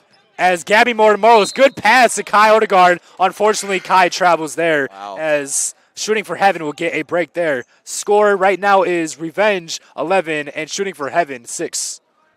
A lot of substitutions coming in here. As we Number see, 25, Earl Lewis is coming in the game. as well as number 22, William Stritzel. Earl Lewis, actually a star in the last game, has a championship under his belt already, looking to get his second one tonight. Looking to repeat in one night as a champion, something that I've never seen done before. I've never seen done before either. This man has a chance to maybe make history. As we see a fire-hot start by number 22, William Stritzel, but shall be no good. That was just an aggressive spin move into the paint, very powerful, just couldn't control the shot as it goes off the backboard and eventually ends up out of bounds. The ball will go to Revenge Tour. As we see Spencer Wiersma dribble up the court. Wiersma passes to Lukowski. Lukowski takes the post up, doesn't have it. Passes to Wiersma. Wiersma in the paint to number 30, Matamoros, blocks shot. As we see another fire-hot start by Stritzel, gets the ball stripped away from him, and will be Revenge Tour ball. Great play from William Stritzel there to get that block and then push the ball ahead on that fast break. Just ball was tipped out of bounds, couldn't finish the layup. Spencer Wiersma dribbles up court, has a happy look on his face. He's happy to be here right now. Dribbles to the paint, gets a man jumping, shoots, and the shot is no good. Great move there by number 20. The pump fake and the spin move just couldn't get the shot to fall on the little bank shot there. Kyle Dolan dribbles up court, passes to Stritzel. Stritzel shoots, no good. Rebound by number 20 of Revenge Tour, Wiersma. Passes to number 24, passes to number 25, Earl Lewis. Earl Lewis with the shot, his first shot of the night, no good. Not really his first shot of the night. He played the last game, but first shot of the game will be no good. Earl Lewis barely even jumped on that three-point attempt, dealing with problems with his right ankle. We'll see how that affects him and his team Revenge Tour as this game plays out. Earl Lewis, really a man of heart, and will play through any injury possible, as we saw last game. He went down a couple of times, and he just got right back up. Nice spin move there by William Stritzel. William Stritzel, rebound. Stritzel with a good layup. William Stritzel is just a highlight machine. That's the second strong spin move he's made. He got the kick out. The shot didn't fall, but he was right there to collect the rebound and get the second chance points for shooting for heaven. Mariana Humphrey passes to Matamoros. Matamoros, 4-point play, no good. As number 24 touches it, Lukowski, which will be shooting for heaven ball. Gabby Matamoros cooling down a little bit after that last 4-point bomb. Scores now 11-8 in favor of Revenge Tour. Isaac Young dribbling the ball up court. Young stops at the perimeter, dribbles. Earl Lewis is on him, passes to Stritzel. Stritzel passes to Hauser. Hauser dribbles, looks for someone, has Herrera, passes back out to Young. Young drives in, layup is good. Yeah, Isaac Young, the man who started off the game with that 3-point bomb, gets Revenge Tour to jump on that 3-point pump fake and drives in for the easy Earl layup. Lewis pass to Lukowski. Lukowski dribbles. Good move. Gets all the way to the paint. Hands in her face. Could not see. Unfortunately misses the layup. Was a good move, just not able to get it to fall. The ball is now in William Stritzel's hands, bringing the ball up the court. William Stritzel dribbles. Pass to Isaac Young. Isaac looks for a shot. Dribbles some more. Makes a move. Trying to make Lewis miss. Shot is no good. Spinning jumper there by Young. The defense from Earl Lewis was just too much, though. Lewis to Lukowski. Lukowski for the 4-point play will be no good. Rebound by Hauser to Herrera. Back to Stritzel. Stritzel takes the ball up court. Gets past the half-point line. Looks for hard pass to Alea Green. Alea Green back to Stritzel. Stritzel gets a screen. Spin moves. Layup is no good. And it'll be Revenge Tour ball. Boy, that spin move is all day. He just needs to start being able to finish those shots, get that touchdown, and he'll be able to score every play. Those are now 3 plays now where he could have had an easy 2 points if he could convert the layup. We have some substitutions going in. As we see number 20 for shooting for heaven comes back in, Jordan Leone. As we see for Revenge Tour, that is Braden Vollmer. Vollmer passes to Lukowski. Oh, good shot there by Lukowski. Wow. Ooh, there, Emily Lukowski, Rajon Rondo-esque with the pass fake on the Euro step to finish the shot. That was an amazing play. Absolutely disgusting there, Colin, as right now, shooting for heaven looking to answer right now. You see Young to Herrera. Herrera shot no good. Shooting for heaven has not been able to convert one of these 4-point bombs yet, while Revenge Tour has 2. Lukowski, 4-point bomb, no good, but that's why Tate Seifert gets the rebound, gets the foul called. Seifert going for 3 the hard way as he gets down in that paint, collects the offensive rebound off the missed shot, and puts it up and in through the contact, heading to the line for one more. Tate Seifert able to get a bigger lead for Revenge Tour. See if he can make his and one here, and he will not. As good rebound there by Braden Vollmer. Braden Vollmer looks for Hansen. Hansen gets a shot blocked by Herrera, but almost goes in anyways. That almost went exactly the way Revenge Tour wanted. They almost turned a missed free throw into 4 points. Mila Herrera right open the paint from a pass from Vollmer. No good, though. Sarah Hansen with the rebound. Takes the ball up court. Sarah Hansen to Matamoros. Matamoros' shot is good. Very high-paced basketball going on right now as Matamoros is streaking down the court, able to catch the outlet pass and convert the easy layup. Right now, momentum is with Revenge Tour. Shooting for heaven, looking for answers right now. As Herrera looks for dribbles, was looking for a pass, gets the ball stripped, falls to the floor. Rebound goes to Hauser. Hauser back to Leone. Leone, 3-point shot, no good. And he could tell that one was off as soon as he shot it. He ran to the rim for the rebound but couldn't get it. Tate Seifert, just with the and one 3-point play, gets another bucket there. Seifert is everywhere right now. I've counted 3 rebounds and 4 points since he's been in the game for this short time. As we see, again, shooting for heaven, looking for answers right now. That's Isaac Young. Looks to pass. Looks for Hauser, but has Herrera. Herrera to number 30. That's Hirschfield. Shot was no good. Out of bounds will be on Revenge Tour. It'll stay with Shooting for Heaven. Tate Seifert had the rebound in his hands, but a little case of Butterfingers there that slips out of bounds. Ball going back to Shooting for Heaven. They get another chance at it. They need to make something happen here, Don. Yeah, a little case of Butterfingers. Maybe they're eating their popcorn before the game. Who knows? But still, Shooting for Heaven looking for answers right now. Emilio Herrera, good rebound there. As we see Kyle Dolan, haven't heard his name much. As we see Jordan Leone, three-point shot is good. Bang. Blows a kiss to the box. Jordan Leone gets that to fall and then just absolute disrespect after the shot. Still down 8, though. As Lukowski, good move with a spin move. Gets it up for the three-point play. I say, wow. 11 now is the three-point play there on the beautiful floater move. That was just gorgeous right there. Kyle Dolan, unfortunately, travels there, and the ball will go back to Revenge Tour, who the clear momentum shift is with right now. Kyle Dolan saw the big man ahead of him, didn't want to take the shot, so he stopped, but unfortunately took too many steps, and that is a turnover. Score right now of 5 minutes, 25 left. Revenge Tour 24. Shooting for Heaven, only 13. As we see, that'll be Matamoros' shot is good. Matamoros sealed off and got position in the paint with the easy baby hook there. And just remember that the rules here for this co-ed league is females will be 2-pointers will be 3-pointers, and 3-pointers will be 4-pointers. And for males, they'll remain the same. Leone with a heat check missed his shot. And number 24, Kyle Dolan went for the putback, but nothing but glass on that putback attempt. Yeah, as on that play, that was Vollmer. Tried passing to Sarah Hansen.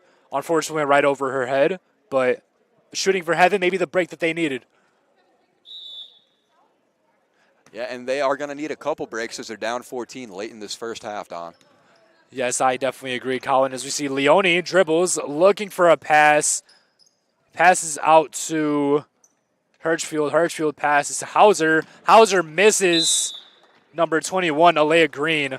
Unfortunately, the ball will go right back to Revenge Tour. More miscommunication. Green cut, and the ball just flew out of bounds. As we see a couple times here, people getting a little too passing friendly, maybe a little bit too strong of a pass. Hansen dribbles the ball up court. Dribbles. Looking for a screen, gets it. Looks for a pass. Has number 24, Lukowski. Shot no good. Leone rebound. Passes to Hirschfield. Hirschfield looks for Green. Green layup no good.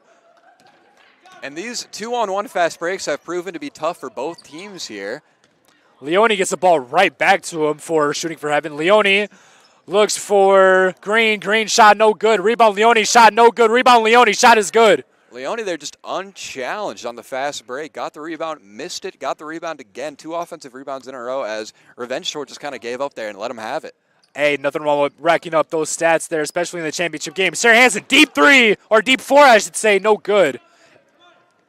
One of these 4-point bombs is going to convert at some point. As Leone, deep 3. Is that Damian Lillard? No, that's Jordan Leone with a 3-point play. Leone is heating up. Hit that 3 earlier, just got that putback, layup, and another pull-up 3. He is feeling it now, pulls up with confidence. Hansen dribbles, gets the ball almost stripped from her. Hansen looks for a pass. Really doesn't have anybody. Struggling, gets the ball stolen away from her by number 24, Kyle Dolan. Leone, easy layup. Able to get the lead back down to 7. Ladies and gentlemen, welcome to the Jordan Leone Show. That is now 7 points in a row.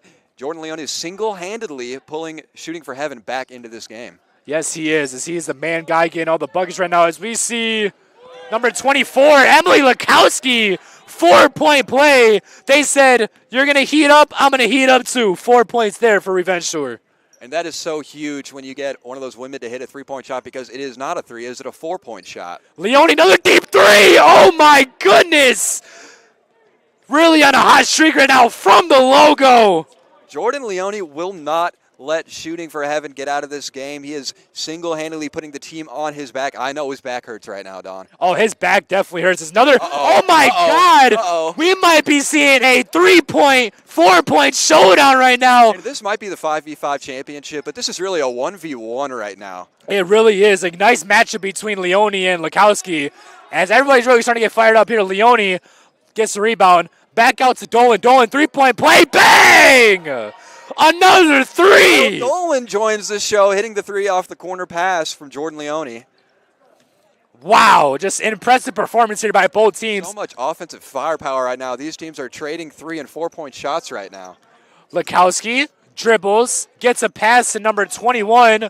That's Kevin Chang on the corner 3. as... Oh, Lukowski almost had another 4-point play there. Emily Lukowski was feeling hot, but Leone was almost feeling hot once again. Passes to Hansen over her head as Shooting for Heaven will get the ball back. As Hansen yells at her teammate that we cannot move like that. They get the ball right back. and we're seeing heat checks here from these teams that are getting hot. These teams are starting to cool down, but that was an impressive stretch of basketball in this intramural co-rec championship. Just 3s for 4s, one after the other. As we see Jordan Leone, wouldn't be surprised if he popped another 3 here, but Jordan Leone looking to drive, makes the man miss, almost has the and one, but gets the foul called anyways. Jordan Leone is feeling himself after that one. He's saying to Revenge Tour, I can get it however you want. Pick your poison. I can pull up for 3 on you. I can drive right into you, get to the foul. Let's see if he can hit these free throws, though. Jordan Leone said, your Revenge Tour, I'm the Revenge Tour. Is that an Apple Watch he's wearing? He got the drip on Apple Watch on his wrist. Free throw is good. The flick of that wrist. Impressive stuff here from Jordan Leone. Man with the Apple Watch. No rollie, no nothing special. Apple Watch. Jordan Leone, He is tracking his steps in this game as well as his heart rate.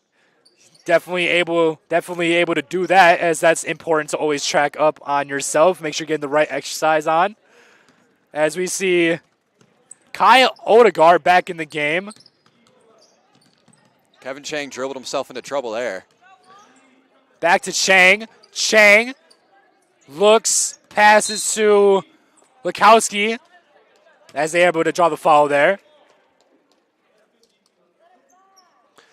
26 seconds left here. Revenge Tour 35. Shooting for Heaven 28. Excuse me.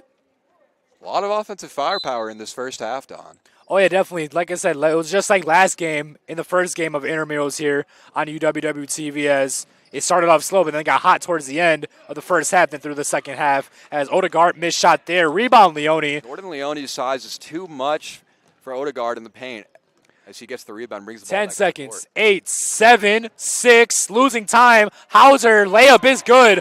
Time is still running. Revenge Tour needs to hurry up. Hansen, he's one to the referee. Referee does not decide to take the shot. Ref is there playing wide receiver 1, catches the ball and says that is a touchdown as we head. And after just almost a dominant performance there by Revenge Tour, your score right now, 35 Revenge Tour, Shooting for Heaven 31.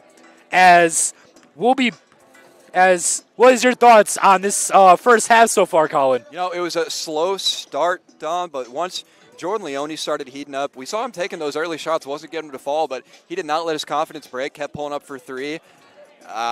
In the tens of points now as he's hit multiple 3s and driven into the lane multiple times, getting fouled, getting layups, doing everything for Shooting for Heaven, as well as on the other side, Emily Lukowski hit a couple 4-point bombs now to give Revenge Tour a 35-31 lead heading into halftime.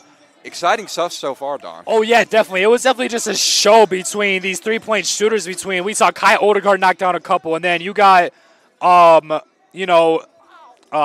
was able to knock down one. Jordan Leone really the star of the show for Shooting for Heaven. And then right back at him was number 24, Emily Lukowski. Just really great performances here by both teams. And with that, we'll be back with second half coverage in a bit. Our score at half is Revenge Tour 35, Shooting for Heaven 31.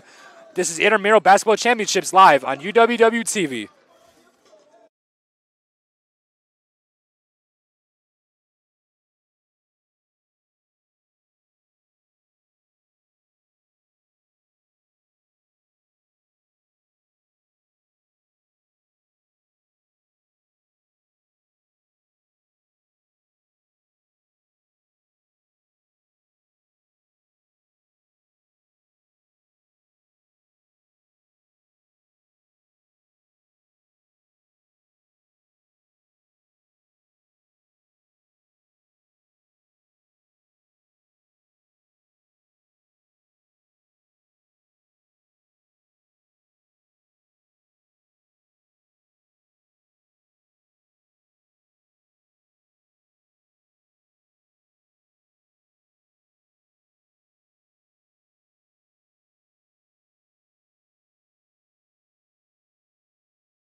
Ladies and gentlemen, welcome back to Cadro Gymnasium. Our score at half here is Revenge Tour 35, Shooting for Heaven 31. We're close to starting to our second half. But first, let's talk about key plays in the first half that determined the score to this point, Colin. So looking at how Revenge Tour has been able to generate this 35-31 lead, they've hit 4 4-point bombs. So that is, you're hearing this correctly, 16 points on 4 shots. Over just about half of their points have come off of only 4 shots. So if you're able to hit those 4-point bombs, and remember, again, that women are shooting for 3-point shots inside the 3-point line and 4-point shots outside of the 3-point line. So hitting those 4-point bombs, I know we've seen a couple from Emily Lukowski. Those have been able to generate this lead. And on the other side, it's the Jordan Leone show trying to keep Shooting for Heaven in this game. We've seen him pull up for 3 a couple times, drive in, get some layups, kick out for some assists. He's just all over the place, putting on his best Nikola Jokic impersonation in this co-rec championship. Definitely, I could not have said it better myself, Colin. But let's just take a look at how they got here. So to start off, Revenge Tour was a 2 seed. They beat Maya's team 82-51, just a dominant win there. The Shooting for Heaven actually beats a 1 seed by an upset. They scored 51 to Gianna Veer 2.0, 47, which that's why they're here now. I mean, obviously, shooting just had to be some sort of part of that. I mean, Revenge Tour, they scored 82 points to get here. Shooting for Heaven had to get an upset to get here. Just overall, just really impressive here as we are looking to get to our second half right now. And if this were the NCAA March Madness bracket, Shooting for Heaven would be a Cinderella story. A 4 seed beating a 1 seed to be in this championship game. And they're facing a little bit of a deficit coming into the second half. Let's see if they can keep their Cinderella story alive and win this championship. And as we will get started here with our second half action, waiting for the call right now, and here we go. Here's the start of our second half action. Who do you guys got on defense? Mark, Looking for assignments right now on defense. Sarah Hansen communicating with her team. That's number 15, Braden Vollmer. Vollmer dribbles up court, drives to the paint right away. Able to start off hot for Revenge Tour. Aggressive start to the second half for number 15, Braden Vollmer. Something clicked for him at halftime, Don. Isaac Young makes some dribbles. Step back 3, shoots, almost in. Unfortunately, no good. Rebound, Sarah Hansen. Hansen looks, dribbles up court, finds a pass, finds number 15, Vollmer. Vollmer shoots 3, no good. Shot that with confidence, just off the right of the rim, though. As we see William Stritzel. Stritzel makes a nice move. Unfortunately, does not go his way. Gets stripped away by number 22, Mariana Humphrey. Humphrey tries to get some pass. Sarah Hansen almost overhead. Able to catch. Good catch there by Hansen. The 4-point play, no good. And this time, Sarah Hansen was able to jump up and catch that pass, but unable to hit the 4-point shot. As that was really just an impressive sequence there by Hansen. I mean, she caught the ball one-handed, Odell Beckham Jr. style, shot that thing, almost made it, but unfortunately couldn't go her way. She deserves at least half a point for that catch. That was definitely pretty impressive. Oh, yeah. Loved the intensity here, right here in the second half. Isaac Young. Young makes a post-up, finds a pass, finds Hauser. Hauser at 4-point play, no good. Rebound goes back to Shooting for Heaven, and that's number 30, Sophia Hirschfield, to get her points of the night. Slithered right into the paint there off the offensive rebound, able to get the easy layup. As that's Matamoros. Shot is no good. Rebound by number 30, Sophia Hirschfield. We see Stritzel dribbles up court. Kai Odegaard looking to guard him. Goes back to Hirschfield. Hirschfield finds Hauser. Hauser makes a post-up, gets doubled. And that is a 4-point play by number 21, Green. Not able to make it, though. Ball will go back to Revenge Tour. Ball was tipped out of bounds by William Stritzel as it's going back to Revenge Tour with a 3-point lead here.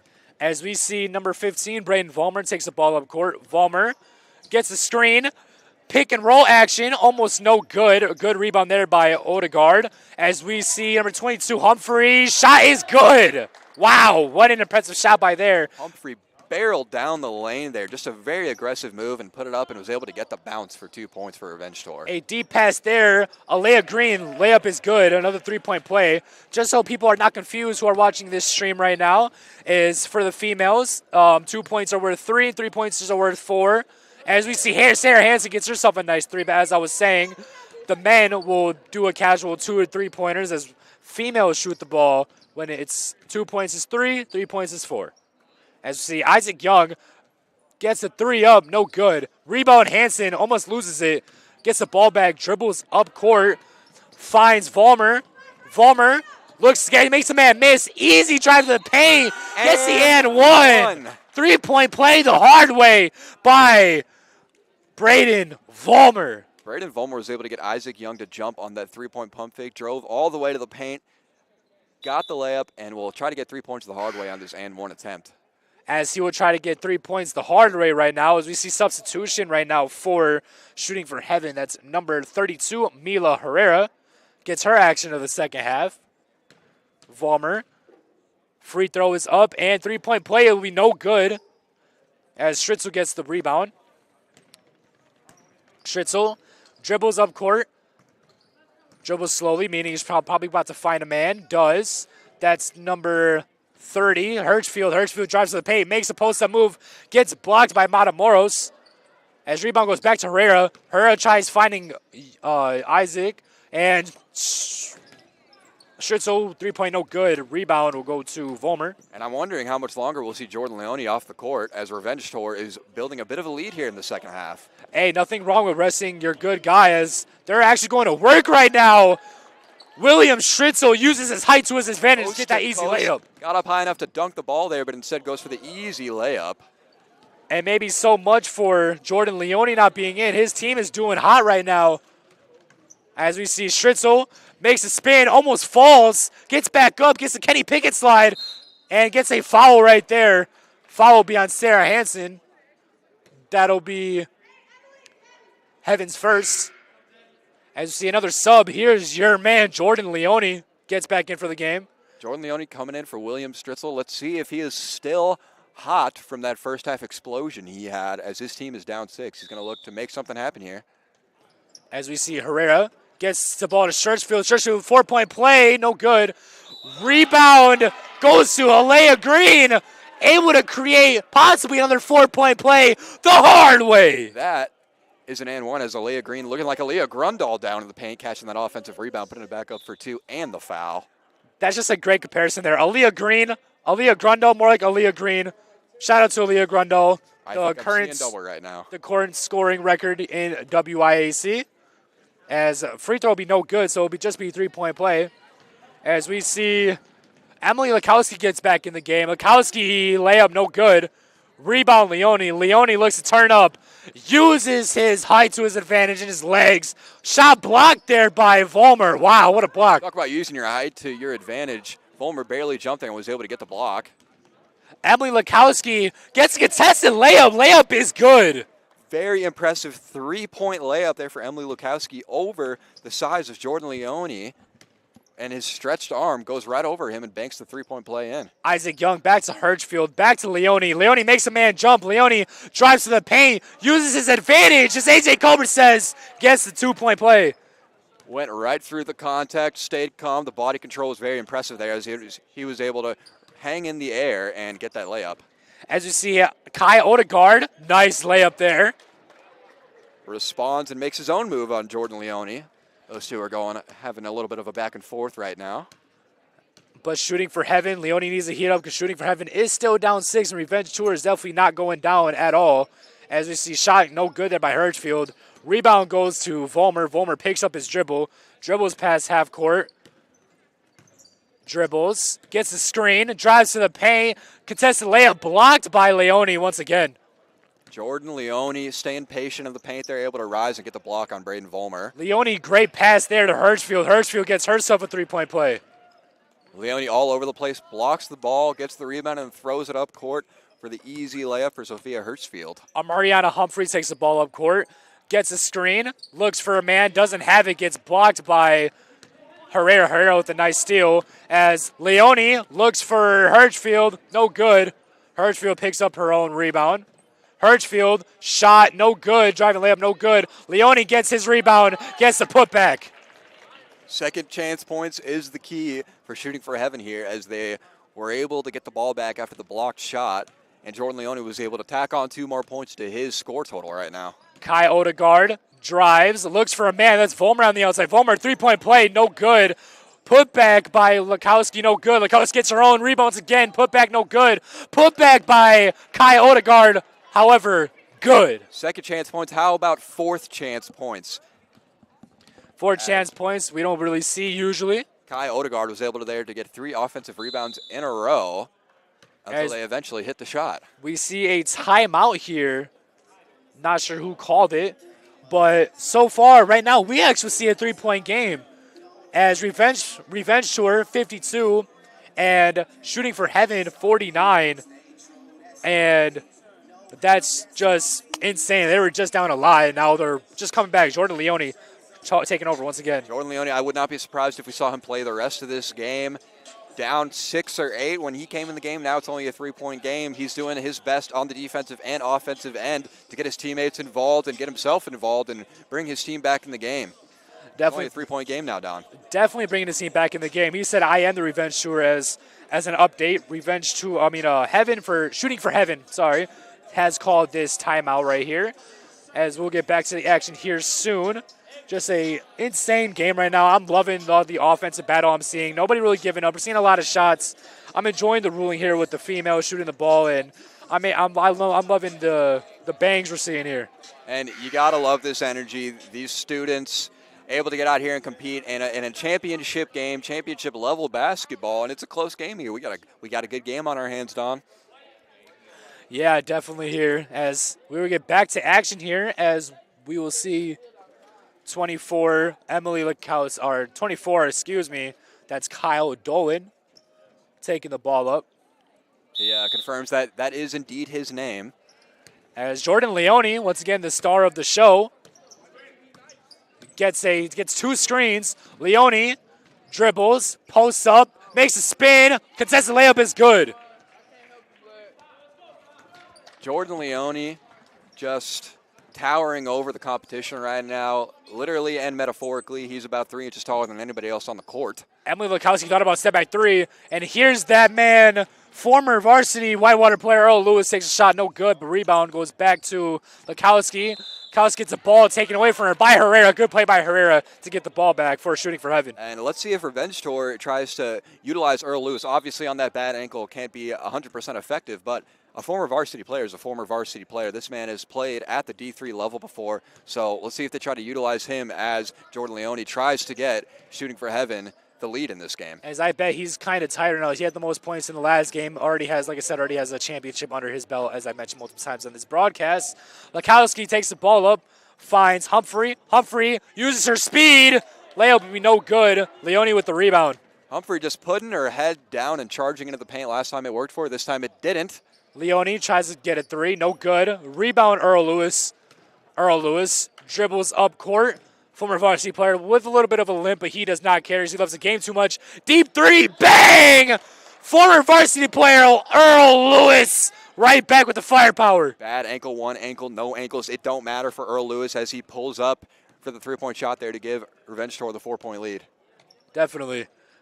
As we see Hirschfield, shot is no good. Put back by Leone is, however, good. And how do you let Jordan Leone, the star player of this team, that wide open? He easily grabs the offensive rebound and puts it back in. No contest whatsoever from Revenge Tour. Volmer looked for a shot. Pass back to Hansen. Hansen was looking back. Point Hansen, 4-point play, no good.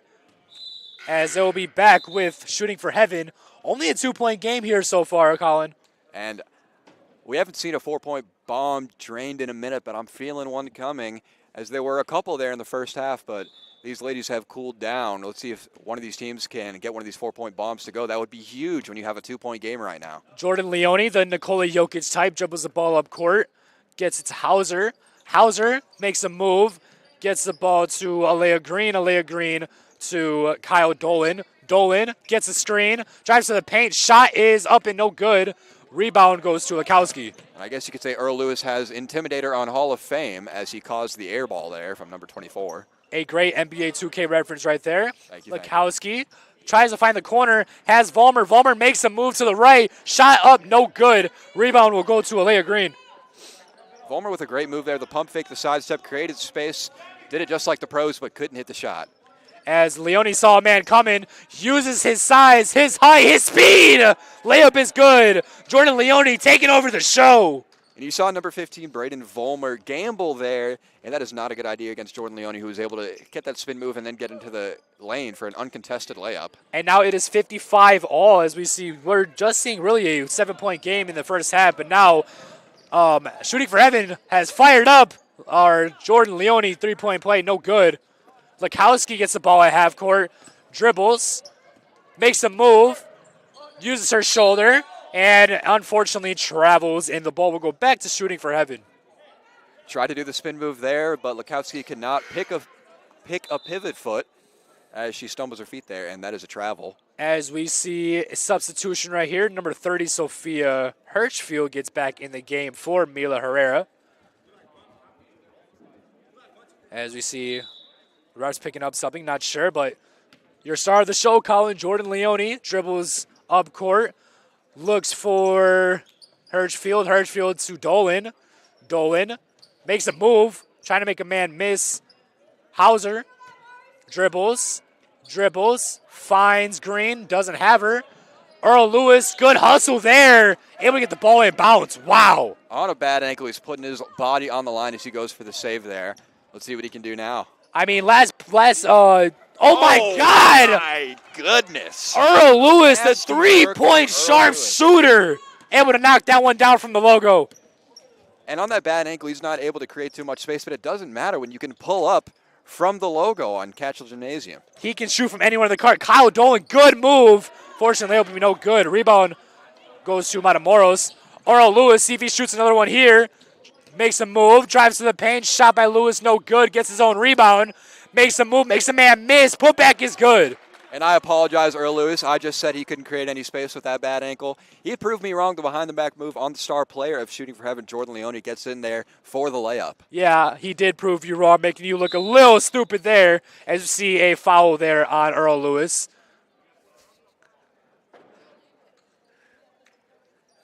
There's some commotion right now. This ref doesn't know who to give the ball to. We'll see who comes for it. He's confused. I'm confused. We're all confused. He looks at me. He smiles at me. What a good-looking man that is. Very appreciative of these intramural refs. As we see the ball, Hey, they're confused who it goes see, to. a foul was called, but the refs don't know who it was on. As it looks like it'll go to Shooting for Heaven. Jordan Leone gets the ball, dribbles. Once again, the Nikola Jokic type build, posting up, too small, but unfortunately I can't go through. Number 20, Spencer Wiersma, able to play some good defense and force a stop on Jordan Leone, a man who previously I thought couldn't be stopped. Gabby Matamoros, three-point play, no good. Leone gets the ball once again. Leone racking up his stats here. Gets the ball stolen away from Spencer Bukowski. Wiersma might be the Jordan Leone stopper as he's able to cause the interruption and cause the turnover there for Shooting for Heaven. Earl Lewis thought about the three, looks back to Wiersma. Wiersma to Matamoros. Matamoros 4-1 play, no good. Rebound once again, Jordan Leone. Jordan Leone has to have a double-double so far. Like, I mean, he's getting every rebound out here. Every point, every rebound, he is doing it all. If you're wondering why it's only a 4-point game right now, look no further than number 20, Jordan Leone. Jordan Leone definitely being the Wilt Chamberlain of this team. We see number 23, Mila Herrera, or number 23, that is Absolutely decked. Clothesline there from number 20, Spencer Justin Wiersma, but Heineck. all sportsmanship as they shake hands after the play. Good spirits, and number 23, Justin Heineck, will go to the line for 2 shots. Heineck. Not hearing his name much tonight, but gets his opportunity. Free throw motion, first shot up and no good. Substitution comes in for Shooting for Heaven. That is number 15, Giannivier Hauser. Sorry if I mispronounced that. Sarah Hansen coming back in the game for number 24, Emily Lukowski. Second shot by Heineck is up and no good. As he gets his own rebound. Good spin move right to everybody else. And one. Good move there by Justin Heineck. Wow, what an incredible move there. As you said, we haven't heard his name much tonight out of our mouths, but he is making his opportunity to count. The quick spin move there and draws another foul on Spencer Wiersma. Foul trouble, something to watch there, as Spencer Wiersma has been able to play good defense. on Jordan Leone. As substitutions come in, we see number 31, Kai Odegaard, and number 15, Braden Volmer. Definitely two good impact players tonight coming back in. As we see Justin Heineck just doing one-man show right now. Only down 3, has a chance to make it 2, and he will. Instant impact there from number 22, Justin Heineck. As you see, Humphrey, shot is good. 4-point play. How about 4 points there from number 22, Amariona Humphrey. As she is able to get her team back up to what the lead should be at 6. As we see Hirschfield make a move, passes to Heineck, who is on a good, nice hot streak right now. Heineck dribbles, trying to post up, loses the ball. A lot of men hit the floor, let the bodies hit the floor. Hopefully they're okay. They look to be okay. Justin Heineck a little too much ahead of himself there after that great play he had before. Tries that spin move again, but ball gets out of his hands, and it is going to Revenge Tour. As we see substitution come in for Revenge Tour, number 24. Number 24, that is Emily Lakowski. And Emily Lakowski, 4-point play there. Bang! Don, that might have been the dagger, unless Shooting for Heaven can get a couple of these 4-point bombs themselves to fall. It is now a 9-point game here with only 2 minutes remaining. Justin Heineck on a hot streak and out, gets the layup, is good. 7-point game once again, as right now Shooting for Heaven does not have much time as we hit the 2-minute warning. As we see Volmer contests the layup, is good. Just Shooting for Heaven is just fighting in. Braden Volmer trying to put a lid on this one, but Jordan Leone may have something to say about that. As we see Heineck might have something to say about that, as he's been nice and hot, makes a man miss, or not a man, a woman, excuse me. As we see number 15 gets fouled there. Number 15, that was Hauser, gets fouled. Maybe just what Shooting for Heaven needs.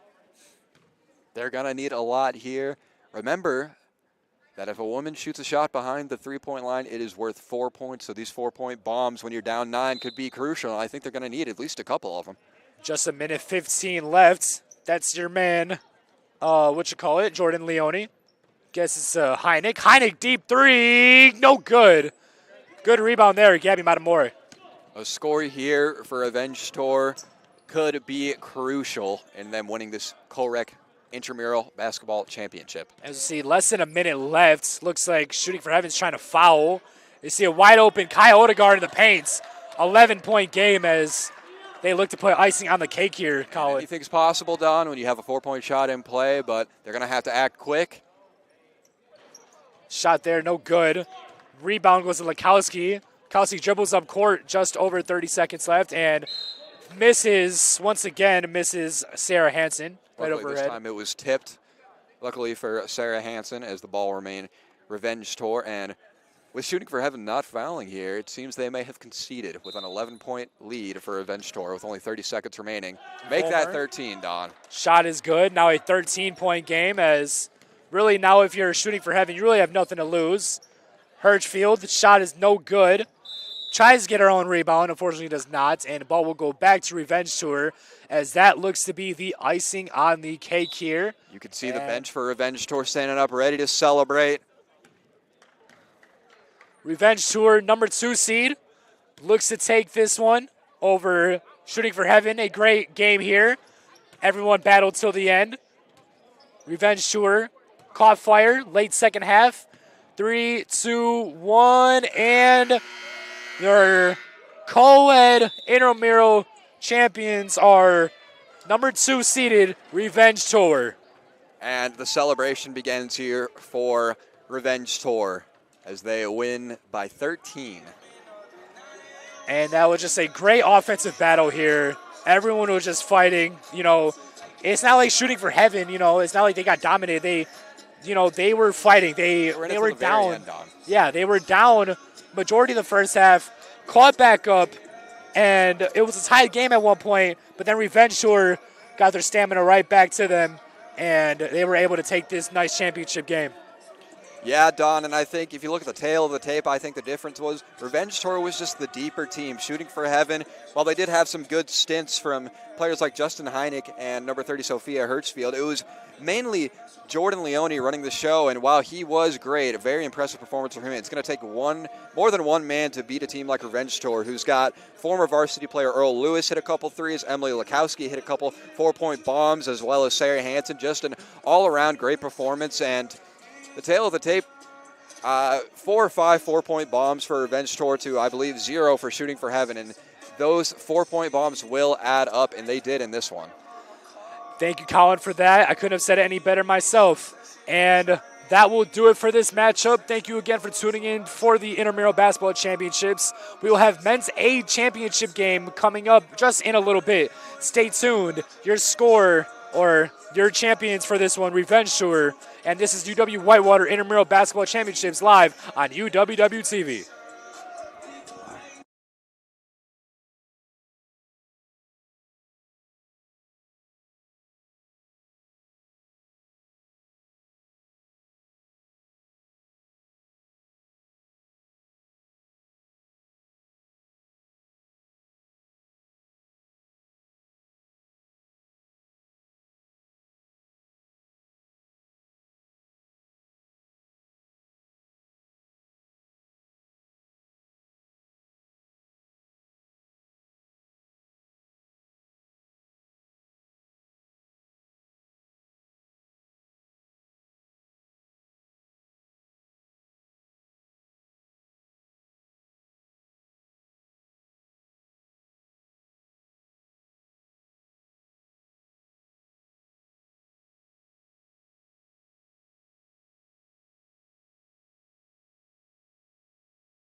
Good evening and welcome to Catchell Gymnasium on the campus of UW-Whitewater. You're watching the Intramural Basketball Championships on UWW-TV. In our final of 3 games this evening, we bring the men's A championship game between the Benchwarmers and the Princeton JV. I'm Colin Reynolds alongside Chris Pittner. Let's talk a little bit about the intramurals and the fun it will bring for these players tonight at Catchell Gymnasium. Chris? Yeah, this is like the Super Bowl for intramural leagues. You get to play on the main floor here at Catchell Gymnasium. 2 of the best teams in all of the intramurals. Quite literally, this is the A bracket championship. These are the 2 best teams all season through their leagues, and they had some great games coming in here. We got the Princeton JV and the Benchwarmers playing in this game. Both teams edged out incredibly close victories in their semifinal matchups. Princeton JV beating the 2 seed, actually, they came up as the 6, beating the 2 seed FTC 71-70, an absolute thriller of a game. Now on the other side, the 4th seeded Benchwarmers upset number 1 seed Bad Aim 45-43, another great game. We should see another great game here tonight, Colin. Yeah, this may not be NCAA, but this is definitely March Madness as we're seeing some upsets happening. We got a 4 seed versus a 6 seed. Definitely going to be some great basketball happening tonight, Chris, as we are gearing up for tip-off here. I'm going to throw it over to the PA really quick as they will introduce both of these teams as we get closer to tip-off.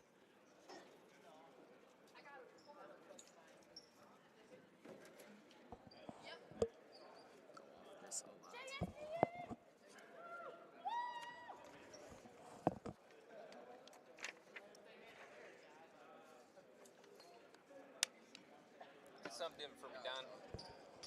Something for me, Don. Go 42.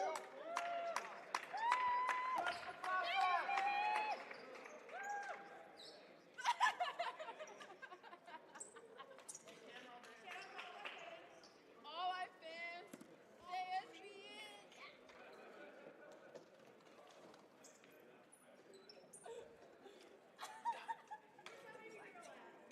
In there.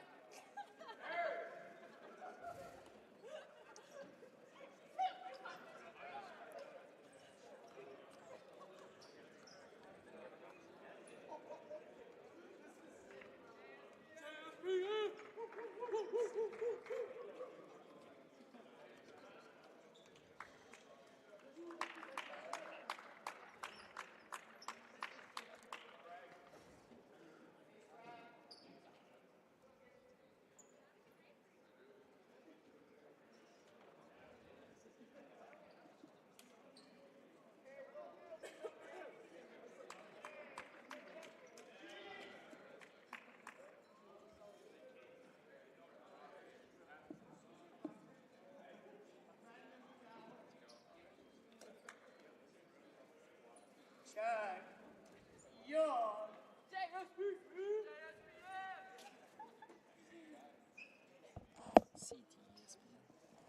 Hello, ladies and gentlemen.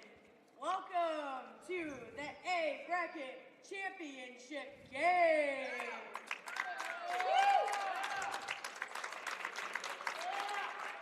We have our game between Benchwarmers and Princeton JV. Starting off with Benchwarmers, number 35, Jake Ledvick. Number 33, Aiden Chisholm. Number 43, Cole Denniston. Number 44, Camden Gillen. Number 41, Garrett Larson. Number 40, Michael Lutz. Number 34, Connor McSwain. Number 42, Nick Mitchell. And number 50, Jackson Warwinski. Now, Princeton JV. Starting with number 35, Brock Egnarski. Number 41, Ryan Asenoff. Number 50, Bo Bram Schreiber. Number 40, Oliver Hetzel. Nash Leveron. Number 34, Jaron McKeefrey. Number 45, Jarrett Olson. Number 43, Quinn Process. And finally, number 33, Michael Wingers. Your officials for today's match is Broderick and Owen. Let's get things started. And as you saw, the player introductions there for both teams, some exciting stuff. You saw the crowd get hyped for the men's A championship, the final game of the night here as UWW-TV. We're covering 3 intramural championship games. This is the final game of the night as we're gearing up for tip-off here. I think someone to watch in this game, Colin, is definitely Aiden Chisholm. He's the brother of Warhawk basketball star Trayvon Chisholm, who was one of the better players in the WEAC conference and helped lead the team to almost the national championship a season ago. Yeah, and when we saw him, we thought that was Trayvon himself. We said, what is he doing here? But it is the brother, Aiden Chisholm. Not twins, but close enough. Gearing up for tip-off. Bench warmers win the tip. The ball is in the man himself, Aiden Chisholm's hands. Over to number 50, Jackson Werwinski. Over to number 44, Dayton Gillen misses the shot. Number 50, Bo Bramschreiber with the ball over to the corner, number 35. Brock Egnarski as the ball goes out of bounds. Will remain with Princeton JV. We mentioned in the pregame, Colin, that this could be a very entertaining game for sure. Both of these teams know how to put up points in bunches, and there's also going to be a lot of physicality, you would have to think, as the game gets closer down the stretch. Exciting behind-the-back pass there. You're exactly right, Chris, as the ball goes over the number 35, Brock Egnarski, with the little short jumper there to put Princeton JV on the board first. He got into the lane and got the two-point shot there to start the game off. Egnarski able to create space down low for himself. Just a great shot, or a great move, and the shot was even better. Ball is in Aiden Chisholm's hands in the corner. Gears up for the three-point shot. No good. Rebound to number 34, Jaron McKeefery. Bringing the ball up the court. Getting the double team over to the corner, number 35, Brock Egnarski. Deciding what to do with the ball. Top of the key. Back to number 34, Jaron McKeefery. Over to the other corner is number 50, Bo Bramschreiber. Rebound. Shot is no good. Rebound to number 44, Darden Gillen, bringing the ball up the court. The bench warmers look to be opening this game up in a 2-3 zone. Something to definitely take note of as definitely Princeton testing. JV goes to try and break it. Definitely testing the shooting ability of Princeton JV as number 40, Michael Lutz, gets right into that zone and shoots right over the top of it to tie the game at 2 apiece as Brock Egnarski brings the ball up the court. Finds number 34, Jaron McKeefery, dribbles into the paint.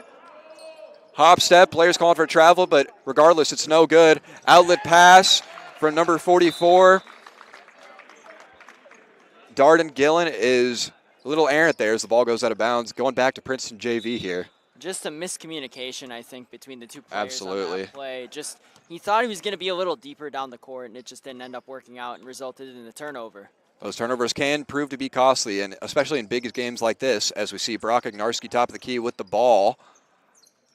Over to number 34, Jaron McKeefery.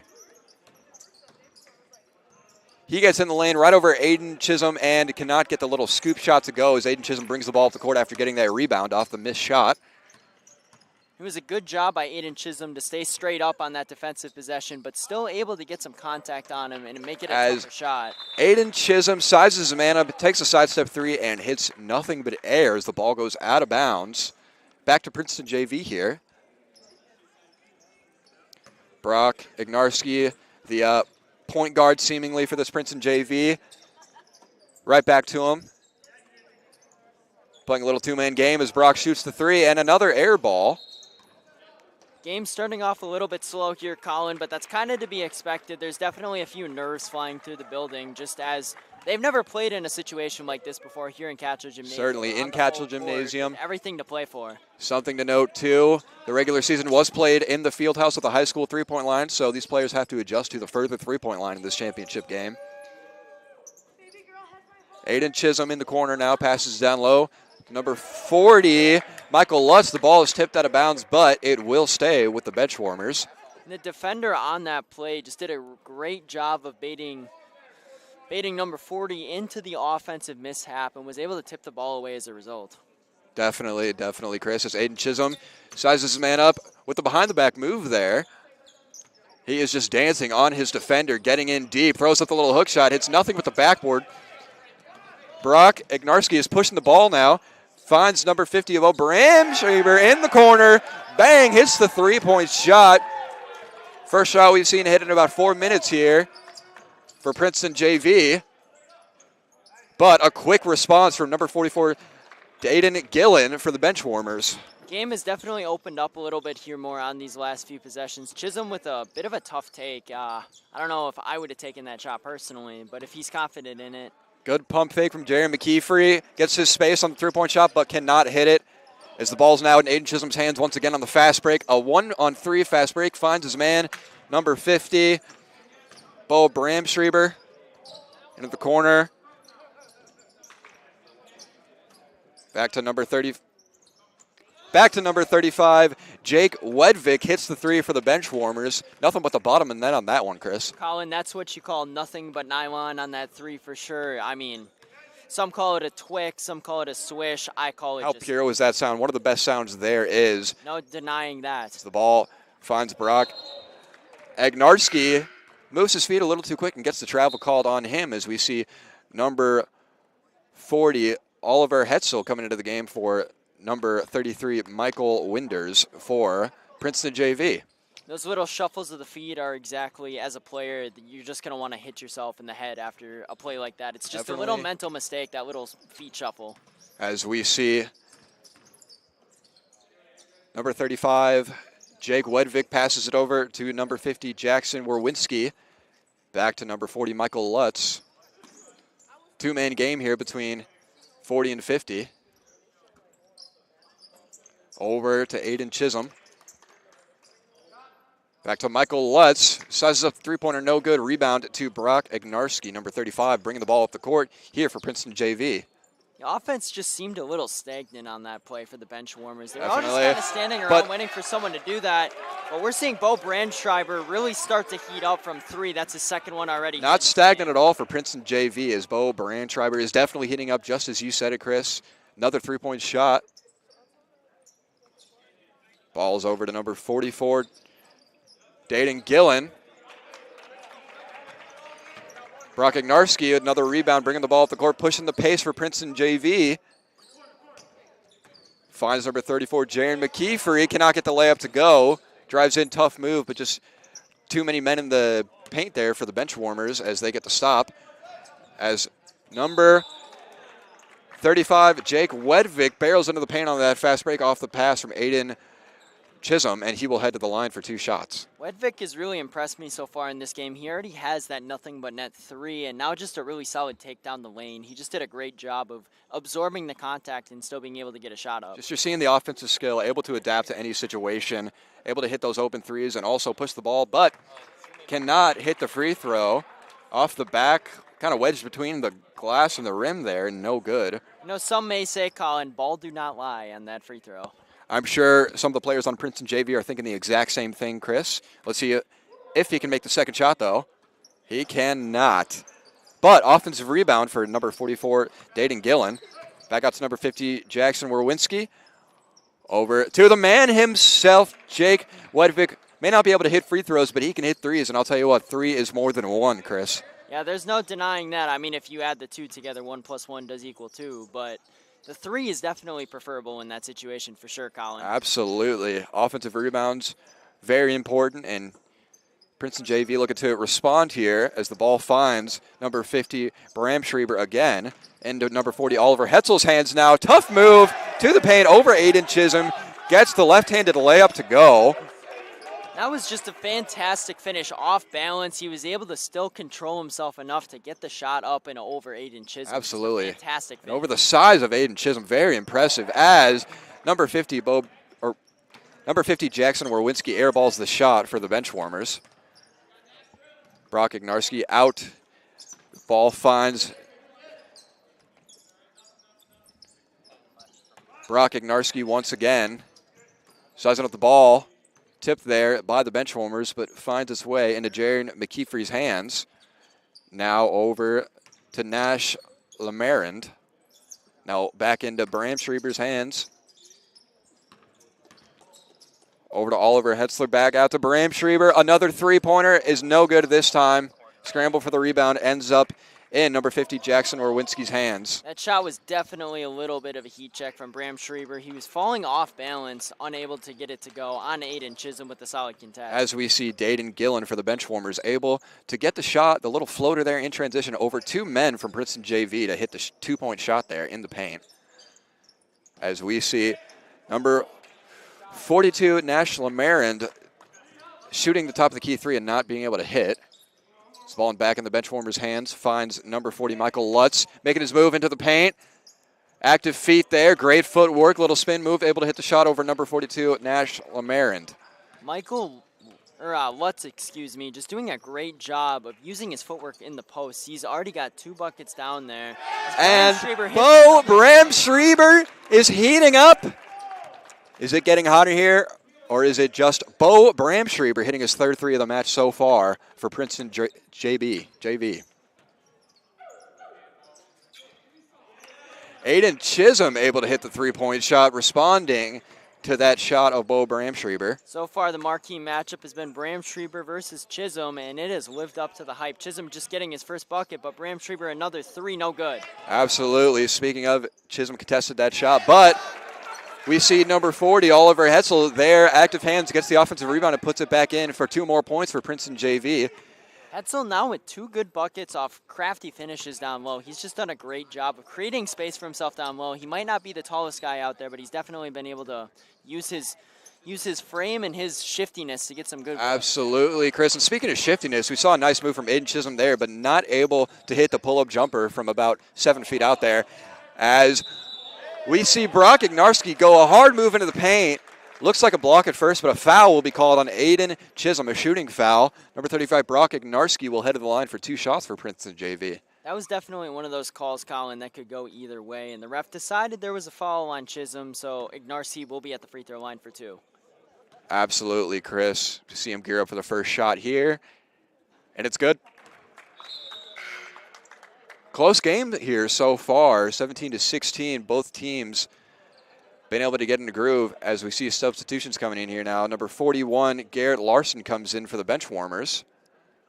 Offense starting to definitely pick up for both of these teams a little bit. There's been nothing easy, though. That's kind of been the theme so far. Absolutely. Games playing out like a true high school varsity game where nothing comes easy. Absolutely. Both teams playing like their seasons are on the line because they are. This is the men's A bracket championship game.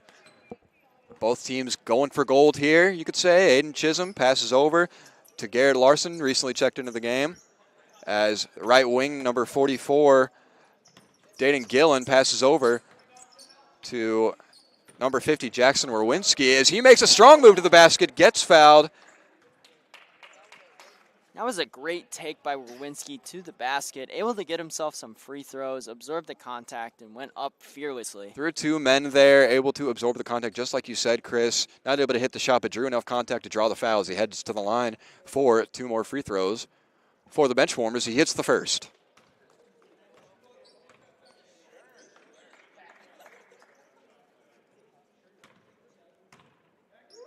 Now we see Orwinski, 2 for 2 at the line there. As Brock Ignarski bringing the ball back up the court for Princeton JV. Down by 2, looking to make something happen here. Tie the game or take the lead. You see Jaron McKeefrey making his move to the basket. Another strong move for Jaron McKeefrey, and this time he's able to get the layup to go. He's been very slithery tonight getting into the paint and getting those looks. McKeefrey absolutely fearless driving to the basket. Put up a tough shot and a steal for Princeton JV. You see Brock Ignarski ends up with the ball over to Jaron McKeefrey again. He's making another strong move to the basket, but finds his man. You guessed it, Bram Schreiber, 4-3 of the game in the first half. He is on fire for Princeton JV. Bo with 12 of the 22 points, all from beyond the arc. Just an absolutely incredible shooting performance. And if you're the Benchwarmers, you're not going to keep giving him those open shots, but you will be able to respond with a 3-point shot from Jackson Werwinski. What a shot from Werwinski. That was a deep one as well. These teams have been trading threes this entire first half, and it's been really fun to watch. Exactly, Chris. As Brock Ignarski makes a move of his own, the step-back three is no good. But definitely, Chris, you could see why these teams are both in the championship right now. Some high-level basketball being played. As the ball finds itself into Garrett Larson's hands, he makes his move. Aaron pass. It ends up in Jerry McKeefery's hands. Running the break. Now we see Brock Ignarski with the ball here. Back to McKeefery. No good on the three. Rebound goes to number 44, Dayton Gillen. Bring the ball up the court now for the bench warmers. Bench warmers, the corner three's been open quite a bit. Chisholm a bit lazy defensively on. Aaron pass from number 44, Dayton Gillen. Ball is out to number 40, Oliver Hetzel's hands. Cannot hit the three. Despite the miss, the corner rotations just have not been there so far for the bench warmers in this game. That's definitely going to be a point of emphasis for Princeton to attack. How many open threes have we seen so far for Princeton JV, Chris? And 4 of them been hit by Bo Bramschreiber so far. Something you're going to want to think about if you're the bench warmers, as we see number 50, Jackson Werwinski, miss the three-point shot there. Brock Ignarski making his move. Finds Bramschreiber once again. Cooling down there a little bit as he misses the three. Ball's over to 41, Garrett Larson. Back to him, making his move. Down the middle of the court. Puts it up, no good, but the foul is called on number 40, Oliver Hetzel. Relatively clean game so far from these teams. Only 4 combined fouls. Now Princeton JV with 3, but there just hasn't been a ton of fouling so far, and it's good to see that players are playing the game the right way. Absolutely, Chris. Too much. And when you're seeing these teams shoot so many three-point shots, not a lot of opportunities for fouls here. Number 41, Garrett Larson at the line now. Like you said, Colin, this game's just been a barrage from outside the three-point line. Both teams really just trying to take threes over 2 so far in this game. Absolutely, Chris. Rebound, offensive rebound for the bench warmers after the missed free throw from number 41, Garrett Larson. It is now in number 50, Jackson Werwinski's hands, but the block by Jaron McKeefery, and it's back in his hands now, pushing the ball up the court. McKeefery just using his athleticism to sky up for that block. That was truly an impressive sight to see. Absolutely, Chris. As McKeefery picked up his dribble looking for what to do with it, finds Michael Winders. Pull up, free throw line, jump shot is no good. Number 50, Jackson Werwinski, skies for the rebound there. He's bringing the ball up the court for the bench warmers with a 1-point lead right now. But McKeefery, we keep saying his name, on the break. Tough move with a reverse layup, couldn't get it to fall, and then Brock Ignarski cannot get the putback layup to fall. Just the size of Aiden Chisholm was too much, even with the second chance points. Aiden Chisholm just able to alter shots down low, much like his brother Trayvon, one of the leading block getters on the Whitewater varsity team. Aiden just playing a lot like Trayvon in that situation, not necessarily getting the block on that one, but altering the shot, and that's what you need as a post defender. Yeah, you can definitely see the defense runs in the Chisholm family as number 34, Connor McSwain, kicks it out to Aiden Chisholm.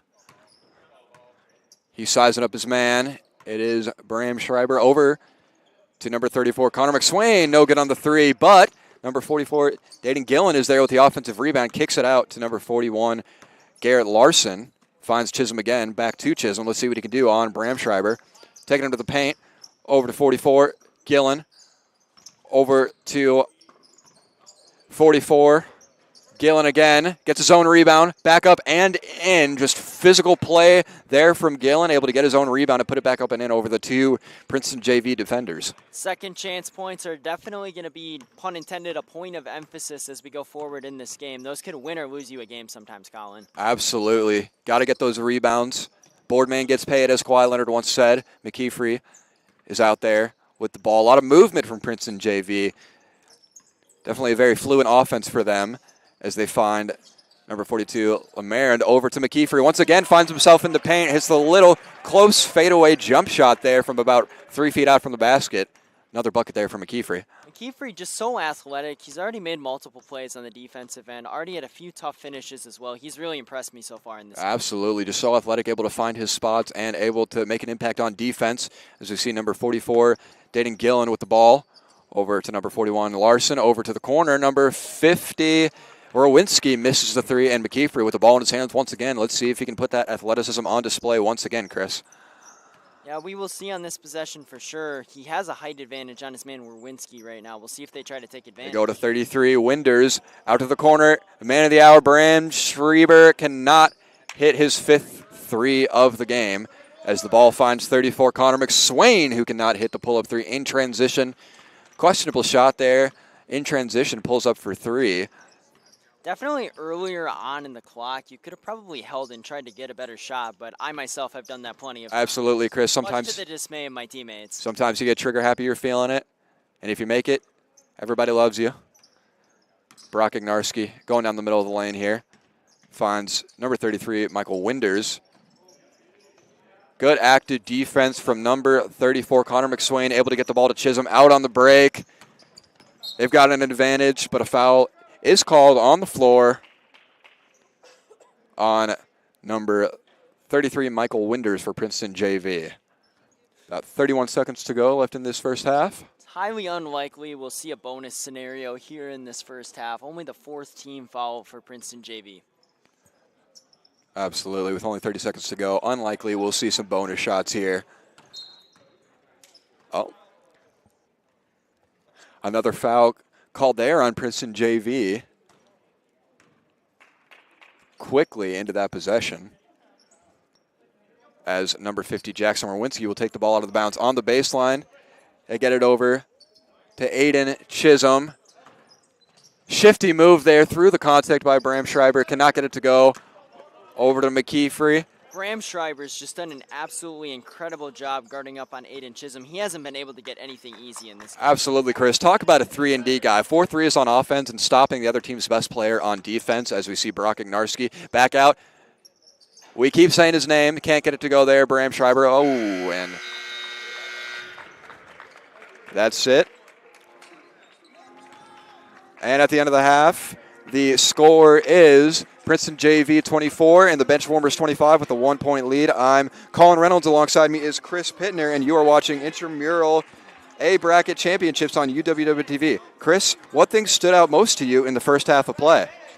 I think both of these teams definitely became more defensive as we got closer to the end of the half, but just the three-point shooting and how much it's been emphasized so far for both of these teams has been massive. Bram Schreiber, as we mentioned, had 4 earlier in the half. He cooled off a little bit towards the end of the half, but that corner 3 has been open for the majority of that first half. That left corner 3 has definitely been a wide open spot for Princeton JV.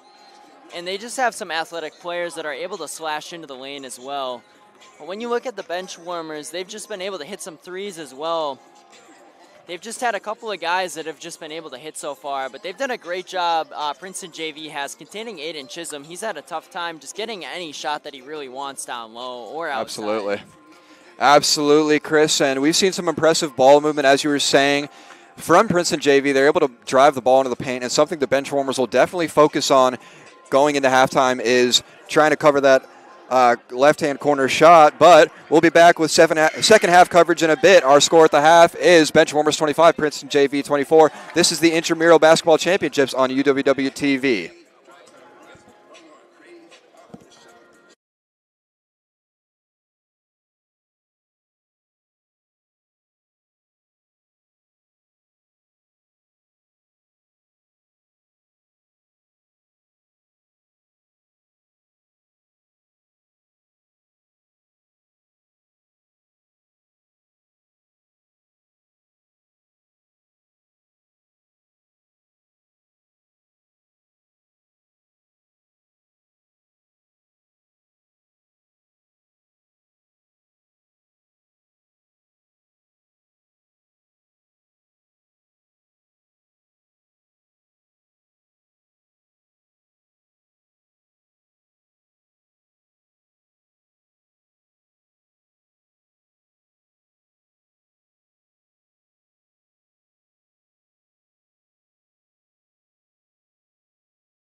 And welcome back to Catchell Gymnasium. Our score at the half is Benchwarmers 25, Princeton JV 24 in the men's bracket A intramural championships. We're close to starting our second half, but first let's talk about how the key plays in the first half that determined the score to this point. Chris? I mean, for Princeton JV, they've just had a lot of different contributions. Jaron McKeefrey and Bo Bramschreiber are definitely the two guys that have just came out and just dominated this game. Bramschreiber just being an absolute assassin from beyond the arc, and McKeefrey making a couple of good defensive plays, and then also having some crafty finishes. And in addition to that, Oliver Hetzel had a couple nice finishes earlier on in that first half as well. But for the Benchwarmers, they've honestly had a balanced contribution so far. Obviously, Aiden Chisholm, is the big name, but Jake Wedwick and Jackson Werwinski have also had some contributions as well, not to mention Michael Lutz also. Absolutely. Definitely more of a balanced attack. When you look at Princeton JV, you see Bramschreiber is the one name that comes to mind, as well as you said it, Jaron McKeefrey just able to hit those shots, and they're the reason it's only a 1-point game so far, but definitely a more balanced attack for the Benchwarmers as names like Werwinski, Connor McSwain, Michael Lutz, Garrett Larson, Dayton Gillen, and Jake Wedvick, as well as the name you all may recognize, Chisholm, Trayvon Chisholm's brother, Aiden Chisholm, able to give the Benchwarmers this 1-point lead at halftime here in this A championship. Let's see if Princeton JV, let's see if Bo Bramschreiber can stay hot and hit some more shots to get his team the lead in this game. Game was wide open for a couple minutes, but as we got closer to the end of the first half, it really started to slow down again. Teams went a little colder from the field, and the shooting just kind of went ice cold, like I said, and they just kind of struggled to put points up on the board as a result. Absolutely. It was a slow start, and then towards the middle of that half there, we saw everybody get hot, including Bo Bramschreiber, who hit 4 threes of his own. And then, like you said it, Chris, just more aggressive defense towards the end, and both teams slowed down scoring. And that's why it's 25-24 as we start the second half here in Catchell Gymnasium. Princeton JV with the ball. Ball is inbounded to Brock Ignarski, number 35 for Princeton JV. Finds number 42, Nash Lamarin, misses the three, ball heads out of bounds, and Aiden Chisholm goes to retrieve it. Despite the miss, that was still a great look from three on their opening possession. It just did not go down. It was open enough, and he put up a decent shot. Absolutely. If you got that shot, shoot it. Do not be shy, as I'm sure what the energy is for Princeton JV, as Aiden Chisholm taking the ball in his own hands, dancing on his man, right to the rim. Oh, and the foul is called. That will go on number 35, Brock Ignarski. He doesn't like it. The fans don't like it. But the foul was called as Aiden Chisholm will head to the line for 2 free throws here, looking to extend this lead for the Benchwarmers. That foul might have been a little soft, but the referee decided there was some contact, so Chisholm will go to the line for 2. Absolutely. And the first is good for Chisholm. Looking to get in a groove in this second half. That first half, we saw him play a lot of ISO ball. I think just in general, Princeton JV just had a bit more of a system outlined, and there's a lot more just ISO ball from the Benchwarmers, but it seems to be working if they're up by 3. Absolutely is working when you have a 3-point lead in a championship game, but the ball movement from Princeton JV is impeccable, and that could serve them well in this second half. Is that the ball is back out to Bramschreiber, over to Ignarski once again. 2-man action as he gets the screen from Bramschreiber. Sizing up his man over to 42, Lamarin in the corner to 33, Winders. Ball heads out of bounds, knocked off by the Benchwarmers. The ball will stay with Princeton JV. Yeah, and just a great defensive play to alter that pass out of bounds and not give up the easy layup. Fronting on defense in the post is definitely something to Absolutely. Bo Bramschreiber. Ball was tipped, he signals to the ref. But nonetheless, an air ball there for Bo Bramschreiber as the ball is in Aiden Chisholm's hands once again. He is dancing over to number 40, Michael Lutz for 3. No good. Rebound to number 42, Nash Lamarin for Princeton JV. Ball's in the corner to number 33, Michael Winders, backing up his man. Back over to Lamarin. Back over to Ignarski. Sizing up his man. He's got the taller defender over him. Still decides to rise up, but cannot hit the shot. It's off the back of the rim. Rebound goes to number 40, Michael Lutz for the Benchwarmers. Lead pass ahead is picked off by Brock Ignarski. Ball's right back in Princeton JV's hands. Ignarski with great anticipation on that pass. Just a great job of reading where Chisholm's eyes and seeing where that ball was going to go, and he was able to get the interception and stay in bounds. Absolutely, but nonetheless, a missed corner three by Michael Winters puts the ball back in number 44, Dayton Gillen's hands for the bench warmers. He's able to make a strong move to the paint and get the little hook shot to go over multiple defenders in the paint there. Tough move from number 44, Dayton Gillen.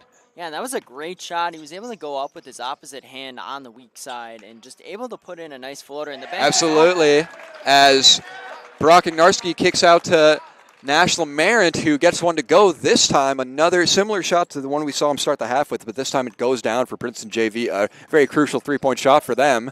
It's almost inevitable, Colin, that they start hitting eventually. They've been a little off to start this Absolutely. second half. That was just kind of an incident waiting to happen. Yeah, that made they're getting so many open shots. They're going to make some of them as on the other end. We saw Dayton Gillen have another tough move to score again for the bench warmers, but a foul is called on number 44, Dayton Gillen. Again, Princeton JV will take the ball out on the sideline.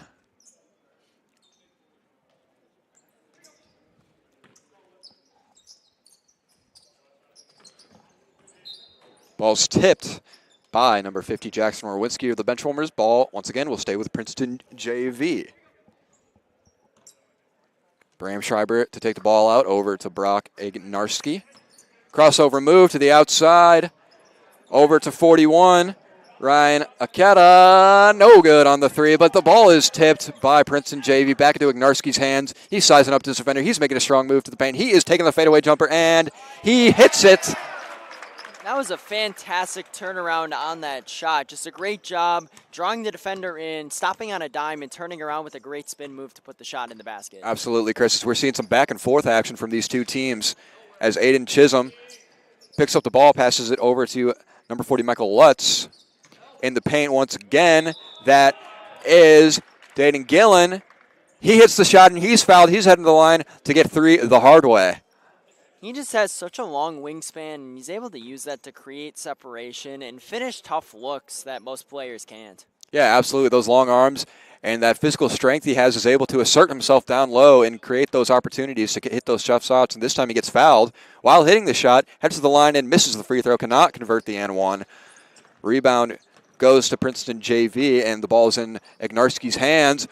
And how did Jaron McKeefer find himself that wide open? It doesn't matter because he misses the corner three. A little too open there as 44 Gillen again, he gets himself in the paint. This time can't convert. Ignarski taking the ball down, splits the two defenders, finds number 41 Garrett Larson over to Lamarand.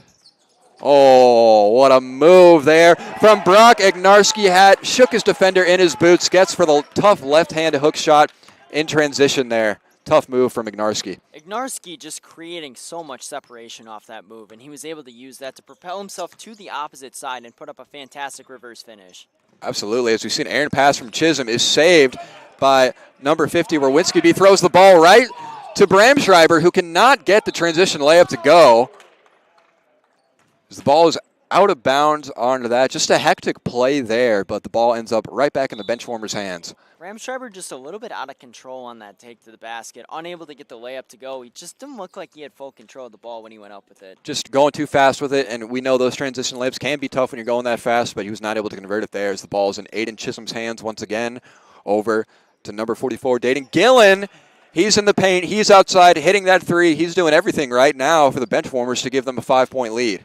Gillen can use both hands, and that's something really dynamic about a player. When they can shoot and finish with both hands, it just makes them so much tougher to guard because you can't force them one way or the other.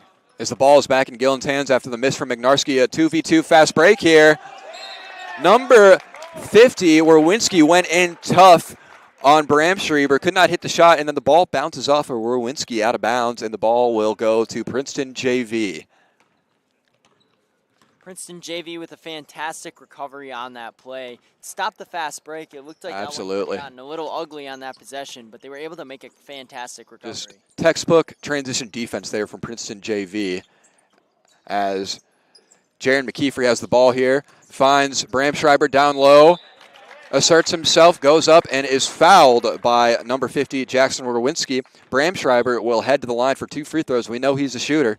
Bram Schreiber just had a size advantage on that possession, and he was able to use it and draw the contact, and now he's at the free throw line where he can most likely hit. We avoid the announcer's curse there as he hits the first. And when you have a guy who can step out and hit the three like that, but also a guy that is that tall and able to assert himself in the paint, a very versatile player is Bo Bramschreiber as he hits both free throws for Princeton JV to cut the lead to 3. Bramschreiber he's so versatile, like you said, Colin. He's able to shoot from outside, but also go inside because of his size. He's able to just post smaller guys up and use his size down low and just get easy buckets. Absolutely, Chris. Dayton Gillen, another tough move to the paint, misses the shot, but the ball is tipped out of bounds by Princeton JV, so it will stay on this end with the bench warmers.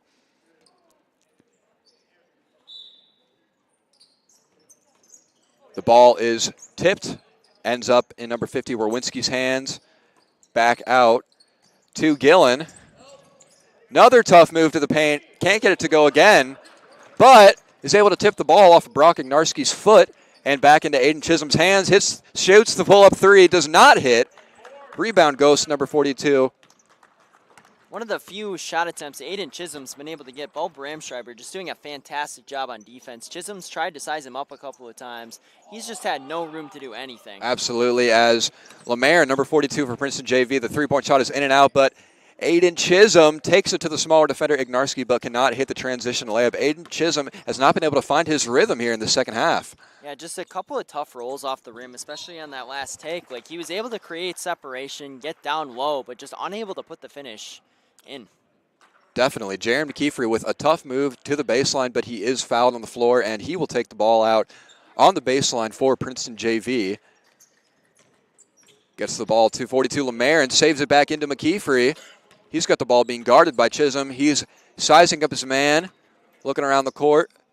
Finds Bramschreiber over to Ignarski in the corner 3. Cannot hit, but the ball ends up right in number 42, National Marion's hands for the easy, wide-open layup shot right there. That was a perfect opportunity, Colin, of just being in the right place at the right time. On that possession, he was just exactly where he needed to be and put the shot in as a result. Nash Lemerand, just perfect positioning and able to get the nice finish. Absolutely, as we see the ball back in Aiden Chisholm's hand. He finds number 40, Michael Lutz, top of the key. Some movement here for the bench warmers. Aiden Chisholm getting the screen. Lemarand is on Chisholm now as Chisholm makes the move. Had an open man, decides to take the shot himself and cannot hit, but an offensive rebound there for Lutz. Chisholm just unable to get going from the field. He's had a couple of good looks on these last few possessions, just unable to hit them. Yeah, definitely able to use that size to create space, just not able to convert these shots. If he can get those shots going, the bench warmers will be able to extend this lead even further, as we see McKeefery making a tough spin move into the paint. A lot of good footwork there, but unable to go as Michael Lutz rips the rebound away from McKeefery for the bench warmers.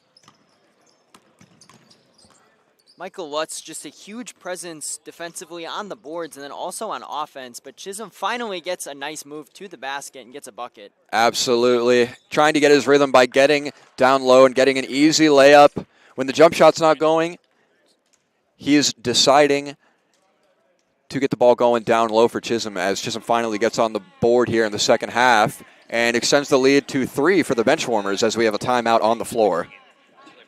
Yeah, and Colin, this game has it's starting to heat up a little bit, I think. Both teams starting to up the urgency a little bit. Aiden Chisholm definitely trying to take control of this game. He's been unlucky on a couple of shots so far, but that last take to the basket was really dynamic. Yeah, you see the way he was able to use that quick first step he has to get right past his defender and get the easier reverse layup. And despite Aiden Chisholm not being super hot right now, his team still has a 3-point lead. So if he can start hitting these shots, the bench warmers could definitely blow this thing wide open. So Princeton JV definitely is going to want to pay attention to that. A couple of other guys on that team have really stepped up at times where Chisholm hasn't been able to hit as much.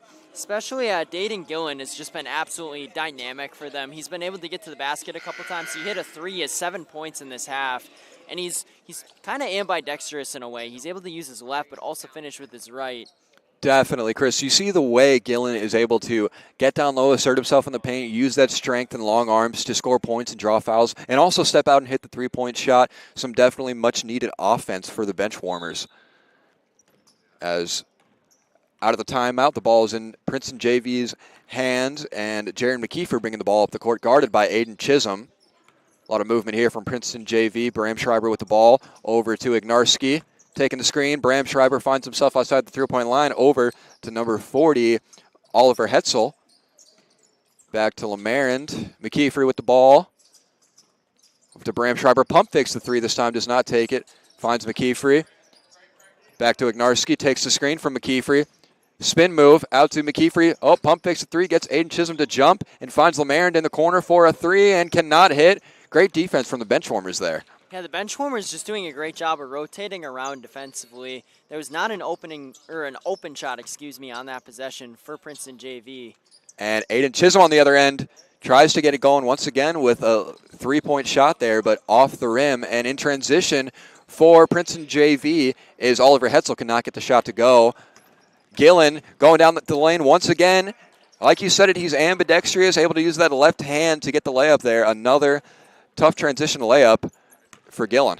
Gillen with actually a block on that shot by Hetzel. Just a great job to get the block, get the rebound, and then take it all the way down coast to coast. He used his superior athleticism on that possession, was able to get himself a great look. Bramschreiber, another three is no good. Rebound into the benchwarmers' hands. We see number 43, Cole Deniston, with the ball, takes it.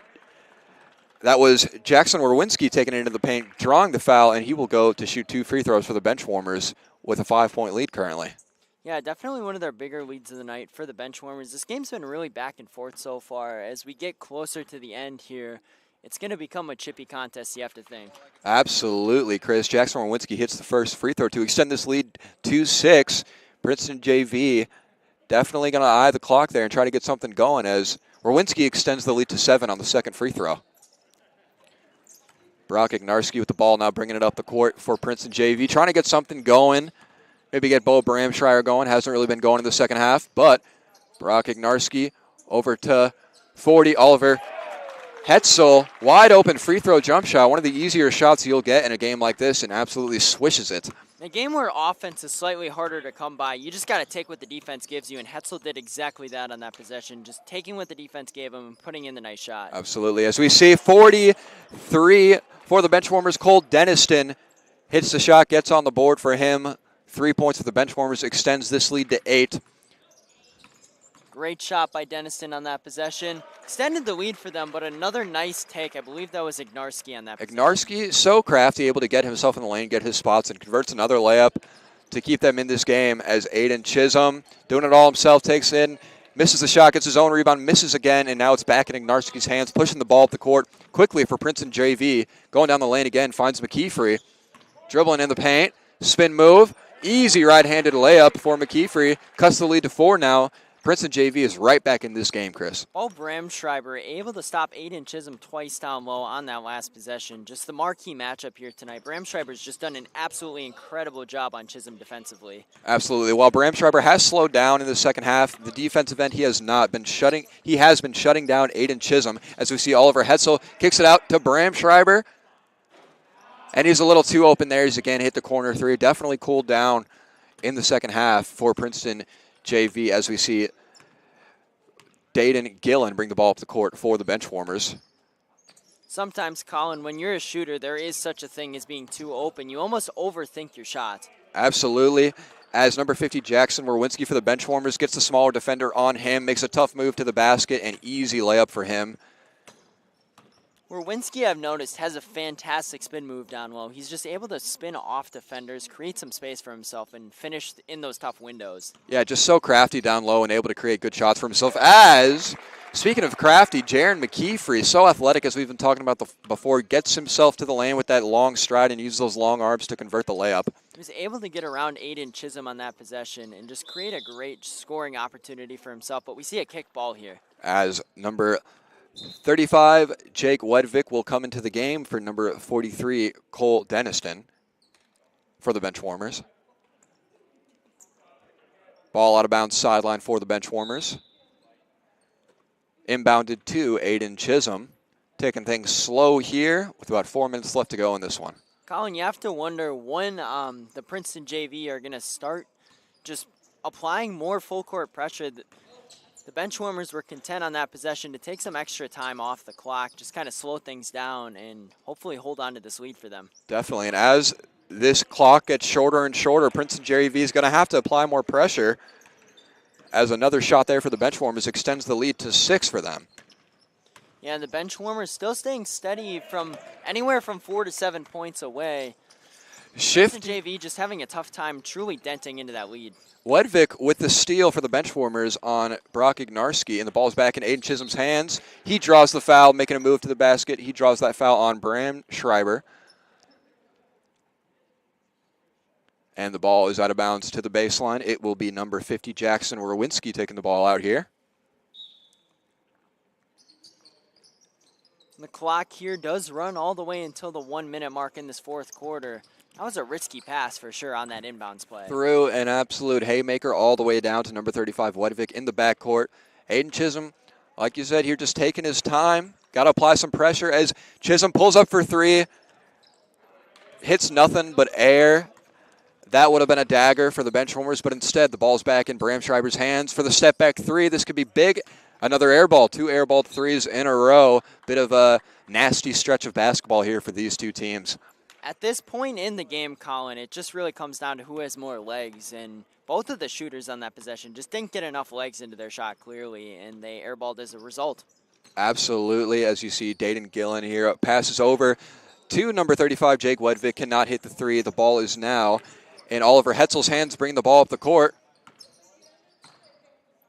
Finds Bram Schreiber again, deciding what to do with it. Finds McKeefrey. Over to Ignarski. Taking a tough move to the basket. Finds Hetzel in the corner. Wide open 3. Cannot hit. And in transition now is Werwinski for the Benchwarmers. Making a move to the basket. Uncontested layup. Extends the lead to 8 with about 2 minutes to go here. Things are getting close, getting down to the wire here for Princeton JV. Definitely got to make something happen here. McKeefer tries to do it himself and cannot. I was surprised at the lack of pressure that Princeton JV, they really don't seem like their intensity has picked up too much from where it already was in this game. I'm just a little surprised by that. As the clock runs down under 1:30, they're really going to have to start making some defensive stops and getting some easy buckets on the offensive end. Yeah, absolutely. And we haven't seen a lot of substitutions for Princeton JV, so you do wonder about those legs under them and how tired they are getting. Princeton JV, like you said, just kind of sticking with a consistent lineup for the majority of this game. It's worked for them to get them to the championship game, but coming down to the stretch, the clock is running with about a minute to go here. The ball's in number 40, Michael Lutz's hands, over to number 50, Jackson Werwinski hits the tough shot in the paint, extends the lead to 10 with a minute to go here. Princeton JV must score here. As Brock Ignarski tries to do it himself, can't. Ball ends up in McKeefrey's hands over to Lamarand, wide open 3. He hits it, keeping Princeton JV alive. It's now a 7-point game with 40 seconds to go. Here we see that full court press you were talking about, Chris. And McKeefrey, what a play there. Puts his body on the line, over to Ignarski. No good on the 3. Great effort there, but the ball ends up in number 44, Dayton Gillen's hands. Taking it uncontested, and he goes up for the dunk. Misses it, but is fouled by Oliver Hetzel. A hectic play there. Ends up in an attempted dunk there. But number 44, Gillen, is fouled and will head to the line to try and ice this one. Yeah, Gillen definitely saw his opportunity to try and throw one down there, but Hetzel said no. Still trying to make that comeback is Princeton JV. Only 24 seconds to make that, though. They're definitely going to need a miracle here. They're absolutely going to need a miracle. Some Tracy McGrady-type miracle here as Gillen extends the lead to 8 with another free throw to go here. Tried to put an exclamation mark on this game with that dunk. You saw him gearing up for it. Almost went in, but got fouled and converts both of his free throws. It's now a 9-point game with 24 seconds left to go. McKeefrey with the ball, taking his time. Bram Schreiber is blocked. Ball goes over to Michael Lutz. Ball's in Chisholm's hands, and that will put a ribbon on this one. Yeah, and a great game by both of these teams. I think at the end of the day, though, the three-pointer just kind of abandoned Princeton JV. They were so hot in the first half with Bram Schreiber, but in the second half, they really struggled to get going offensively out there. Absolutely. And I think that was honestly the key to this game. The Benchwarmers were just able to get points down low, and Princeton JV just really had a tough time getting anything going offensively here in the second half. They scored 24 points, but the Benchwarmers just had a little bit more oomph than they did at the end of the day. Just time got the better of Princeton JV as they lost their energy there. Bram Schreiber, who had an amazing first half with those 4 threes, cooled down a lot and was not able to give them any momentum. Same thing with McKeefer. Made some tough athletic plays in the first half, lost his legs and wasn't able to make those same plays, while the Benchwarmers making constant substitutions, able to keep fresh legs out there and get in the paint and convert tough layups and get to the free throw line. And that was the tale of the tape for this one. Just more energy for the Benchwarmers and able to create better shots. And that will do it for the 2024 Intramural Basketball Championships. Thank you again for tuning in for games tonight on UWW-TV. Once again, your final score from Catchell Gymnasium is Benchwarmers 55, Princeton JV 46. For Chris Pittner and our entire field crew, I'm Colin Reynolds saying so long. This has been a special sports presentation of UWW-TV.